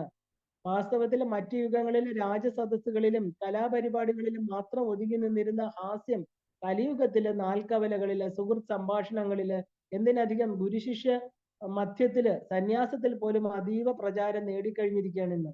സനാതനമായിട്ടുള്ള ജീവിത വീക്ഷണത്തിൽ ആനന്ദത്തിനും ആഹ്ലാദത്തിനും വേണ്ടി ഹാസ്യത്തിനെതിരെ ഉപയോഗിക്കുന്നില്ല എന്നുള്ളത് അല്ല ഈ പറഞ്ഞതിനർത്ഥം. ഇതിഹാസ പുരാണങ്ങളിലെല്ലാം തന്നെ വിദൂഷകരെയും തമാശക്കാരെയും അനേകം നമുക്ക് കാണാം. കാരണം ഋഷിമാരിൽ പ്രമുഖനായിരിക്കുന്ന നാരദ മഹർഷി പലപ്പോഴും ഭക്തിയുടെ പരിവേഷത്തോടൊപ്പം തമാശയുമാണ്, അല്ലെ, ആ രീതിയിലാണ് പ്രത്യക്ഷപ്പെടാറുള്ളത്. ഭഗവാൻ ശ്രീകൃഷ്ണൻ മുതൽ ഏറ്റവും കൂടുതലായിട്ടുള്ള ശ്രീകൃഷ്ണന്റെ മുഖത്ത് എപ്പോഴും ഒരു നർമ്മരസമാണുള്ളത്, അല്ലെ. അദ്ദേഹത്തിന്റെ ലീലകൾ എത്രയോ മൗന ഗഹന ആ ഗൗരവക്കാരായിരിക്കുന്ന ഋഷിമാരെ പോലും പൊട്ടിച്ചിരിപ്പിക്കുന്നതാണ്. ഇതിനർത്ഥം നവരസങ്ങളിലെ സർവ്വരസങ്ങളെ പോലെ തന്നെ ഹാസ്യരസത്തിനും പുരാണങ്ങള് ദൈവികമായ ഒരു പരിവേഷം കൊടുത്തിട്ടുണ്ട്. എന്നാൽ കലിയുഗത്തില് ഹാസ്യരസം പോലും എന്താണ്? തമോ ഗുണം കലർന്നതാണ്. അങ്ങനെയാണ് ഇത് പ്രചരിക്കപ്പെടുന്നത്. അപ്പൊ കലിയുഗത്തിലെ ഹാസ്യം തമാശയേക്കാൾ ഉപരി പരിഹാസ രൂപത്തിലുള്ളതാണെന്ന് അർത്ഥം. തന്നെയുമല്ല, ഇന്ന് നമ്മുടെ ജീവിത ശൈലി വെച്ച് നോക്കിയാൽ തമ്മിൽ അന്യോന്യം സൗഹൃദവും സ്നേഹവും ഒക്കെ പ്രദർശിപ്പിക്കുന്നത് തമാശ രൂപേണ പരിഹസിച്ചുകൊണ്ടാണ്. വളരെ നിഷിദ്ധവും വികലവുമായ ഗോപ്യവുമായ കാര്യങ്ങളെ വരെ തമാശ രൂപത്തിൽ ഇന്ന് മനുഷ്യര് പരസ്യമായിട്ട് അവതരിപ്പിക്കുന്നുണ്ട്. ഈ അസന്മാർഗിക കാര്യങ്ങളെ അല്ലെ ദ്വയാർത്ഥത്തിൽ പ്രയോഗിക്കുന്ന ശീലം ഒട്ടും കുറവല്ല ഇന്ന്. കൂടുതലും സ്ത്രീകളുടെ മുമ്പിൽ വീരനാകാൻ അവർക്ക് മനസ്സിലാകാത്ത രീതിയിൽ അശ്ലീല ചൊവ്വയുള്ള ഇരട്ട പദങ്ങളെ പ്രയോഗങ്ങൾ ഇന്ന് നമുക്ക് ടി വിയില് വളരെ ഈ ഹാസ്യം എന്ന് പറയുന്നതെല്ലാം തന്നെ വളരെയധികം മൂല്യങ്ങൾ കുറഞ്ഞ വാക്കുകളാണ് അവർ പ്രയോഗിക്കുന്നത്. കാരണം കുമാരിമാരായിട്ടുള്ള പെൺകുട്ടികളുടെ അംഗചലനങ്ങളെ പ്രായാധിക്യം മറന്ന് അവശരായിട്ടുള്ള മനുഷ്യരുടെ ദുർബല ചേഷ്ടകളെ ാണ് ആ പരിഹാസത്തോട് അവര് പറയുന്നത്. ഏറ്റവും കൂടുതൽ ഹാസ്യം എന്ന രീതിയിൽ വിളമ്പുന്നത് ഈ മോശപ്പെട്ട കാര്യങ്ങളാണ്. ഇത് കലിയുഗത്തിന്റെ അധപ്പതിച്ച ഒരു മാനസികാവസ്ഥയാണ്. ഇന്ന് നമ്മള് ഹാസ്യത്തിന്റെ പേരിൽ നമ്മൾ ഇന്ന് ടി വിയിൽ, അല്ലെ, ടെലിവിഷനിൽ നോക്കുകയാണെങ്കിൽ ഏത് ഹാസ്യത്തിന്റെ എടുത്ത് നോക്കിയാലും വളരെ മോശമായിട്ട് പണ്ട് നമ്മൾ ഗോപ്യമായിട്ട് വെച്ചിരുന്ന കാര്യങ്ങളെ പരസ്യമായിട്ട് പറയുന്ന അതിൽ ഹാസ്യരസം കണ്ടെത്തി ആളുകളെ ചിരിപ്പിക്കുക. നമുക്കത് ശ്രദ്ധിച്ചു നോക്കിയാൽ കാണാം. ഇത് കലിയുഗത്തിന്റെ അധപ്പതിച്ച ഒരു മനസ്സാണ് അവിടെ കാണുന്നത്. കാരണം പൗരാണിക കാലത്ത് കന്യകമാരെയും സ്ത്രീകളെയും ഒക്കെ തെറ്റായ ദൃഷ്ടിയിൽ കാണുന്നത്, അങ്ങനെ അവതരിപ്പിക്കുന്നത്, വൃദ്ധജനങ്ങളെ പുച്ഛിക്കുന്നത്, ഇതൊക്കെ കൊടിയ അപരാധമായിരുന്നു. പരിഹാസത്തിനുള്ള ശിക്ഷയായിട്ട് ഒരു പ്രത്യേക നരകം പോലും ഏർപ്പെടുത്തിയിട്ടുണ്ട്. ക്ഷാരമർദ്ദം എന്നാണ് ഇതിന്റെ പേര്. അപ്പൊ ഇതില് നമ്മള് ഇന്നാണെങ്കിലോ എല്ലാവരെയും പരിഹസിക്കുക അല്ലെ. അപ്പോ ദേഹബോധത്തിന്റെ ആധിക്യമാണ് പരിഹാസത്തിനും തമാശയ്ക്കും ഹേതുമായിട്ട്. അതായത് കൂടുതൽ പരിഹാസ പ്രവണതയുള്ളവർക്ക് സ്വന്തം ശരീരത്തിനോട് അമിതമായിട്ടുള്ള മമതയോ ആ ഒരു ദേഹബോധമോ ശക്തമായിരിക്കും. ആശയങ്ങളെ വിശദമാക്കാനും സഭാ സന്തോഷത്തിനും നാരി പ്രീതിക്കും ആ ഒരു ശിശു കേളിക്കും വേണ്ടി നർമ്മമാകാം എന്നുണ്ട്. അധികമായാൽ എന്തും ദോഷമാണ് അല്ലേ. അപ്പൊ ഹാസ്യം പരിഹാസമാകുന്നത് അഹങ്കാരത്തിന്റെ ലക്ഷണമാണ്. അപ്പൊ നമ്മള് നർമ്മം പ്രയോഗിക്കുമ്പോൾ നാം അറിയാതെ നമ്മുടെ അഹങ്കാരത്തിൽ നിന്ന് ഒരു പരിഹാസം ഉണരും. അപ്പോ നിർമ്മലമായിട്ടുള്ള ഫലിതം ഒരു കല കൂടിയാണ്. അത് ഉണ്ടാക്കുന്നില്ല. എന്നാൽ പരിഹാസം എന്ന് പറയുന്നത് അതൊരു അത് ഒരുപക്ഷെ ഒരു അതിര് കടന്നാല് ഈശ്വരൻ നമ്മയും പരിഹാസിതനാക്കും. ദ്വാപരയുഗത്തിലെ ദ്രൗപദി ദുര്യോധനനെ പരിഹസിച്ചു. അതിന്റെ ഫലമായിട്ട് എന്താണ് സംഭവിച്ചത്? ഏത് വിധേനയായാലും ദ്രൗപദിയും അതിനേക്കാൾ വലിയ ഒരു എന്താ പറയാ സഭയില് അവഹേളിക്കപ്പെട്ടു ഇല്ലേ. അപ്പൊ നമുക്ക് ഏവർക്കും സുപരിചിതമായിട്ടുള്ള ഒരു ഉദാഹരണമാണ് കുഞ്ചൻ നമ്പ്യാരുടേത്. നമ്പ്യാര് സമൂഹ നന്മയ്ക്കാണെങ്കിൽ കൂടിയും ധാരാളം പരിഹാസ ചിത്രീകരണം നടത്തിയിട്ടുണ്ട്. അന്ത്യത്തിൽ എന്താണ് അദ്ദേഹത്തിന് സംഭവിച്ചത്? പേപ്പട്ടി വിഷം ബാധിച്ച് കുഞ്ചൻ നമ്പ്യാര് മറ്റുള്ളവരുടെ മുമ്പില് തന്നെ ആ ഒരു നായയുടെ രൂപത്തിൽ കുരച്ച് അതുപോലെ ചേഷ്ട കാണിച്ചിട്ടാണ് അദ്ദേഹത്തിന്റെ അന്ത്യം. അതായത് യഥാർത്ഥത്തിൽ തന്നെ പരിഹാസ രൂപത്തിൽ അവതരിപ്പിച്ചാണ് അദ്ദേഹം മരിക്കേണ്ടി വന്നത്. അതുകൊണ്ട് കൂടുതൽ പരിഹസിക്കുന്നവർക്ക് ജാഗ്രതയായിട്ടിരിക്കുക. കാരണം നമ്മുടെ അന്ത്യകാലത്തില് ശരീരക്ലേശം വളരെ ഉണ്ടാകാൻ സാധ്യതയുണ്ട്. മറ്റുള്ളവരെ പരിഹസിക്കുന്ന, ഇന്നിപ്പോ നമ്മൾ ബോഡി ഷെയ്മിങ് എന്നൊക്കെ പറയാറുണ്ട് ടിവിയിൽ, പാടില്ല. നമുക്ക് ബാക്കിയുള്ളവരുടെ ശരീരത്തെ പരിഹസിക്കുന്നത് കൊണ്ടാണ് ഒരു സന്തോഷം കിട്ടുക അല്ലെ. അതൊരു എന്താ പറയാ ഒരു ന്യായമായിട്ട് ഉള്ള ഒരു മാനസികാവസ്ഥയല്ല. നിർമ്മലമായ ആത്മബുദ്ധി എത്തിക്കഴിഞ്ഞാല് ഒരാൾക്ക് ലോകത്തിന്റെ അജ്ഞതകളെ ചൂണ്ടിക്കാണിച്ച് നർമ്മരൂപത്തിൽ ബോധവത്കരിക്കാം. അതൊരു പഠനത്തിന്റെ ഭാഗമാണ് അല്ലെ. അതിന് പ്രത്യേകിച്ച് ദോഷമില്ല. പല മഹാന്മാരായ സന്യാസിമാരും തന്റെ അനുയായികളെ കൂടുതലും ചിരിപ്പിക്കുന്നവരായിരുന്നു എന്ന് പറയാറുണ്ട്. എന്നാൽ കലിയുഗത്തിൽ ചിരിക്കാൻ മറന്നുപോയ മനുഷ്യരെ മാനസിക ലാഘവത്തിന് വേണ്ടി വെറുതെ പൊട്ടിച്ചിരിപ്പിക്കുന്ന ചില ചികിത്സ സമ്പ്രദായങ്ങൾ വരെയുണ്ട്. എന്നാൽ ഈ വസ്തുത കേട്ടാണ് വാസ്തവത്തിൽ ചിരി വരുന്നത്. കാരണം കാര്യമില്ലാതെ ചുമ്മാ പൊട്ടിച്ചിരിക്കുക അല്ലേ. പൊട്ടിച്ചിരിച്ചത് കൊണ്ടോ ഇക്കിളിയാക്കി ചിരിച്ചത് കൊണ്ടോ ചിരിയുടെ ശബ്ദം ഉച്ചത്തിൽ ഉണ്ടാക്കിയത് കൊണ്ടോ ഒന്നും ചേതനാവത്തായിട്ടിരിക്കുന്ന ഹാസ്യരസം ഉണ്ടാകുന്നില്ല. അതുകൊണ്ട് ശരീരത്തിനോ മനസ്സിനോ ഒരു ഗുണവുമില്ല. അപ്പൊ മറിച്ച് എന്തും യാന്ത്രികമായിട്ട് ചെയ്യുന്നതിന്റെ കടുത്ത ദോഷങ്ങൾ അത് പാർശ്വഫലമായിട്ട് ഉണ്ടാകാനേ സാധ്യതയുള്ളൂ. ഇപ്പൊ എല്ലാം അധപ്പതിക്കുന്ന കലിയുഗത്തില് ഹാസ്യം പോലും ഹാസ്യാസ്പദമാകുന്ന ഒരു സ്ഥിതി ആയിരിക്കും വരേണ്ടത് ഇല്ലേ. അതുകൊണ്ടായിരിക്കും മുൻപ് പറഞ്ഞ ആ യാന്ത്രികമായിട്ടുള്ള ചിരിയും അശ്ലീല പ്രയോഗങ്ങളും പരിഹാസങ്ങളും ഇന്ന് ഹാസ്യം എന്ന മുഖംമൂടി ധരിച്ച് പ്രത്യക്ഷപ്പെട്ടിരിക്കണമെന്ന് നമ്മൾ കരുതേണ്ടിയിരിക്കുന്നു. പിന്നെ കലിയുഗം എന്ന് പറയുന്നത് ദുരഭിമാനത്തിന്റെ യുഗമായിട്ട് പറയാറുണ്ട്. ധർമ്മത്തിന്റെ പ്രചാരം കുറഞ്ഞതോടുകൂടി സ്വാഭാവികമായിട്ടും മനുഷ്യന് സ്വാർത്ഥത വർദ്ധിച്ചു തുടങ്ങി. അപ്പൊ സ്വാർത്ഥത എന്ന് പറയുന്ന ജീവന്റെ മുഖമുദ്രയാണ് അല്ലേ. അപ്പൊ ഞാൻ, എനിക്ക് വേണ്ടി, എന്റെ ഇങ്ങനെയൊക്കെയുള്ള ഒരു ഭാവന, അതിന് അനുസരിച്ചുള്ള പ്രവൃത്തി, അതാണ് സ്വാർത്ഥത എന്ന് പറയുന്നത്. അപ്പൊ ധർമ്മത്തിന്റെ നിയമങ്ങളായിരിക്കുന്ന ക്ഷമ, ശുചിത്വം, അഹിംസ, ദാനം, അക്രോധം, സത്യം, തപസ് മുതലായ ഗുണങ്ങള് ഒരാളിലെ സ്വാർത്ഥതയെ ഇല്ലാതാക്കുന്നതാണ്. ഇവ ആചരിക്കുമ്പോൾ മനുഷ്യർക്ക് സ്വാർത്ഥത ഇല്ലാതാകാനുള്ള അവസരമാണ് അടഞ്ഞു പോകുന്നത്. ഇങ്ങനെ സ്വാർത്ഥതയാകുന്ന പാഴ്ജലം പ്രവഹിക്കാനുള്ള ധർമ്മമാകുന്ന ഒരു ഓവുചാൽ അടയുമ്പോൾ ആ കഠിനജലം ഉള്ളിൽ കെട്ടിക്കിടക്കുകയും അത് മനുഷ്യനെ ധർമ്മവിരോധിയാക്കുകയും ചെയ്യുന്നു. സ്വാർത്ഥത മൂലം ഒരാൾക്ക് ദുരഭിമാനമാണ് സദാ തോന്നി തുടങ്ങുന്നത്. ഓവുചാലുണ്ടെങ്കിൽ ആ വെള്ളം ഒരു പാതയിലൂടെ അത് ഒലിച്ചു പോകുമില്ലേ. ഓവുചാല് അടഞ്ഞിരുന്നാൽ എന്താ, വെള്ളം നിറഞ്ഞ് കവിഞ്ഞ് അത് നാനാ വഴിക്കൂടെ പ്രവഹിക്കും. ഇതുപോലെ സ്വാർത്ഥതയുടെ കാര്യം എന്താ, ധർമ്മമാർഗം എന്നുള്ള ഓവുചാൽ അടഞ്ഞിരിക്കുകയാണ്. ധർമ്മം ചെയ്യുന്ന കാര്യത്തില് സ്വാർത്ഥത ഉണ്ടാവുക എന്ന തലത്തിലേക്ക് ആ ജലം ഒഴുകിയേനെ.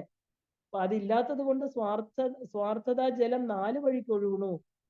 ഒരു ദിശയിൽ മാത്രം സ്വാർത്ഥത ഉണ്ടാകേണ്ട സ്ഥലത്ത് ഇന്ന് സർവ്വദിശകളിലും സ്വാർത്ഥത ഉണ്ടായിക്കൊണ്ടിരിക്കുകയാണ്. അപ്പൊ കലിയുഗ മനുഷ്യൻ തൊടുന്നതിലും പിടിക്കുന്നതിലും എല്ലാ ചിന്തയിലും പ്രവർത്തിക്കുന്നതിലും സ്വാർത്ഥതയ്ക്ക് വേണ്ടി മാത്രമാണെന്ന് കാണാം നമുക്ക്.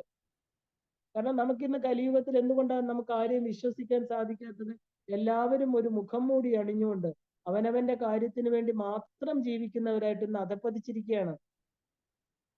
ഇങ്ങനെ മനുഷ്യന്റെ, അതായത് അവന്റെ കണ്ണിലും വാക്കിലും ചിന്തയിലും ഒഴുകുന്ന സ്വാർത്ഥത ജലം അവന് ചുറ്റും ഉറഞ്ഞുറഞ്ഞ് ആ ഒരു ദുരഭിമാനം ഒരു കോട്ടയായിട്ട് തീരുകയാണ്. അവൻ ആ കോട്ടയിൽ ബന്ധിക്കപ്പെട്ടിരിക്കുകയാണ്. അവൻ ഒരു പുരുഷനാണെങ്കിൽ ലോകത്തിലുള്ള പല സുഖങ്ങളും സുന്ദര വസ്തുക്കളും അവൻ്റേത് മാത്രമാകണമെന്ന് ഇച്ഛിക്കുകയാണ്. ഒരു സ്ത്രീ ആണെങ്കിൽ അവളുടെ വിചാരം ഇന്ദ്രൻ മുതൽ ചെറിയ പുഴു വരെ അവളെ അനുസരിക്കണമെന്നാണ്. അപ്പൊ നന്മ അല്പമെങ്കിലും അറിയാവുന്നവര് അതിന്റെ ആ ഒരു അല്പ നന്മയെ ലോകത്തിൽ വാഴ്ത്തി സ്തുതിക്കണമെന്ന് അവർ ഇച്ഛിക്കുന്നു. ഒരു സാധാരണക്കാരൻ പോലും തന്റെ പേരും മേൽവിലാസവും ലോകാവസാനം വരെ നിലനിൽക്കണമെന്ന് ആഗ്രഹിക്കുന്നുണ്ട്. ഇപ്പൊ തൊഴിലുള്ള ഉദ്യോഗസ്ഥന്മാരായിട്ട് അവരുടെ പദവി എത്ര ചെറുതാണെങ്കിലും അത് ലോകത്തോളം വലുതാക്കി പ്രദർശിപ്പിച്ചുകൊണ്ടേയിരിക്കും. താൻ എഴുതിയ ഒരു പൊട്ട കവിതയാണെങ്കിൽ ആശയത്തിന്റെ കാളിദാസൻ്റെതുപോലെയാണ് ഭാവന എന്ന് അവർ ചിന്തിക്കും. ചിലരുടെ ദുരഭിമാനം തങ്ങൾക്കൊന്നും അറിയില്ല എന്നും മറ്റാരും അറിയാതിരിക്കലാണ്. അപ്പോ നമ്മള് ഈ ചെറിയ കാര്യം മുതൽ, ഈ ഒരു ചെറിയ തലം മുതൽ ഇന്ദ്രജാലം പഠിച്ച് എടുക്കാൻ വേണ്ടിയിട്ടുള്ള ഒരു നെട്ടോട്ടമാണ് ഇന്ന് മനുഷ്യൻ കാണിച്ചുകൊണ്ടിരിക്കുന്നത്, അല്ലെ? ഡംഭിനും മറ്റുള്ളവരുടെ ആദരവ് പിടിച്ചു പറ്റാനും, അല്ലെ? ആ ഗഹനമായിരിക്കുന്ന ആധ്യാത്മിക സിദ്ധാന്തങ്ങൾ വരെ പഠിച്ചിട്ട് അതിനെ വളരെ വികലമാക്കി പ്രദർശിപ്പിക്കാനും എല്ലാമാണ് ഇന്നത്തെ മനുഷ്യൻ ശ്രമിച്ചുകൊണ്ടിരിക്കുന്നത്. അപ്പോൾ ഗൃഹത്തില് ആഹാരത്തിന് വിലയില്ലാത്തവൻ ആ ദുരഭിമാനത്തിന്റെ പേരിൽ പുറം ലോകത്ത് വരുമ്പോ, കാരണം ക്രിക്കറ്റിന്റെ സ്കോർ ചോദിക്കുക, ഇന്റർനെറ്റിനെ കുറിച്ച് അതിനെയൊക്കെ കുറിച്ച് വളരെ നന്നായിട്ട് സംസാരിക്കും. ഇപ്പൊ തപസ് ചെയ്യാനോ ത്യാഗം ചെയ്യാനോ ബുദ്ധിമുട്ടുള്ളവര് സന്യാസ ആശ്രമ പ്രവർത്തകരെ എന്താ പറയാ, അവരുടെ പേരിൽ ചാടി വീഴും, അവരെ ആക്ഷേപിക്കുകയൊക്കെ ചെയ്തുകൊണ്ടിരിക്കും. അപ്പോ ആത്മീയമായിട്ട് ഉയരാൻ പറ്റാത്തവര്, അതായത് ആത്മീയ മതപ്രചരണവും മതപ്രസംഗവും ഈറോടെ നടത്തുകയും ചെയ്യുന്ന എല്ലാവരെയും തന്നെ എന്താണ് നമുക്ക് കണ്ടെത്താൻ, മുൻകൂട്ടി പറഞ്ഞു നടക്കുന്നവരോട് ഇത് നിങ്ങൾ എന്തുകൊണ്ട് ചെയ്യുന്നില്ല എന്ന് ചോദിക്കുകയാണെങ്കിൽ, ത്യാഗം ചെയ്യാൻ കഴിയാത്തവർക്ക് ത്യാഗത്തെക്കുറിച്ചുള്ള പ്രസംഗമെങ്കിലും ഒരു രക്ഷയാണ്, അല്ലെങ്കിൽ ഒരു മറയാണ്, അല്ലേ? അപ്പൊ അങ്ങനെ ഇന്ന് അനേക രൂപത്തിലും ഭാവത്തിലും കലിയുഗം മനുഷ്യനിലെ ദുരഭിമാനത്തിന് ആക്കം കൂട്ടിക്കൊണ്ടിരിക്കുന്നതായിട്ട് കാണാം. അവസാനം ആ ദുരഭിമാനമാകുന്ന കലി അവനെ ഞെരിച്ചു കൊല്ലുകയും ചെയ്യുന്നു. ഇപ്പൊ ഭക്ഷണം കഴിക്കുന്ന കാര്യത്തില്, സ്ത്രീ സേവയുടെ കാര്യത്തില്, വർണ്ണാശ്രമങ്ങളുടെ കാര്യത്തില്, സഹവസിക്കുന്ന ജനങ്ങളുടെ കാര്യത്തില്, അല്ലെ, യാതൊരു തര നീതി നിർണയങ്ങളും പുലർത്താതെ കലിയുഗത്തിൽ എല്ലാ മനുഷ്യരും എന്തായിട്ട് തീരുന്നു? മ്ലേച്ഛ സ്വഭാവികളായിട്ട് തീരുന്നു. ഇതാണ് ഇന്ന് കലിയുഗത്തിൽ നമ്മൾ കണ്ടുവരുന്നത്, അല്ലെ? അപ്പോ ഇന്ന് നമുക്ക് ഈ എന്താ പറയാ, ഇനി നമുക്ക് കലികാല വർണ്ണനമുണ്ട്. ഓരോ പുരാണങ്ങളിലും കലികാലത്തെ കുറിച്ച് എന്താണ് പറയുന്നത്, അല്ലെ? കലിയുഗ സംഭവങ്ങളെ നമ്മൾ എങ്ങനെയാണ് കാണേണ്ടത്, ഇങ്ങനെ ഒന്ന് രണ്ട് കാര്യങ്ങളും കൂടെ ഉണ്ട്. പിന്നെ കലിയുഗത്തിൽ ആചരിക്കേണ്ടതായിട്ട് എന്തൊക്കെയാണ്, ഇതെല്ലാം നമ്മൾ അറിയേണ്ടതായിട്ടുണ്ട്. ഇന്ന് നമുക്ക് ഇവിടെ നിർത്താം, നമുക്കിത് വീണ്ടും തുടരാം. കുറച്ച് കാര്യങ്ങളും കൂടെ മനസ്സിലാക്കി ഈ കലി നമ്മളെ ബാധിക്കാതിരിക്കാൻ ഒരു മനുഷ്യൻ എന്തൊക്കെയാണ് ചെയ്യേണ്ടത്, അല്ലെ? കലികാല വർണ്ണനം നമ്മൾ കാണണം. കാരണം കലികാലം എന്താണ് കാണിച്ചു തരുന്നത്, കാരണം ഇതൊക്കെ നേരത്തെ പ്രവചിക്കപ്പെട്ടതാണ്.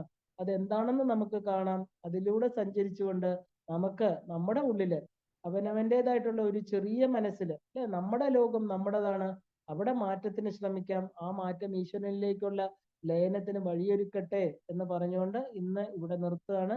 എല്ലാവർക്കും ശ്രീമാത്രേ നമഃ.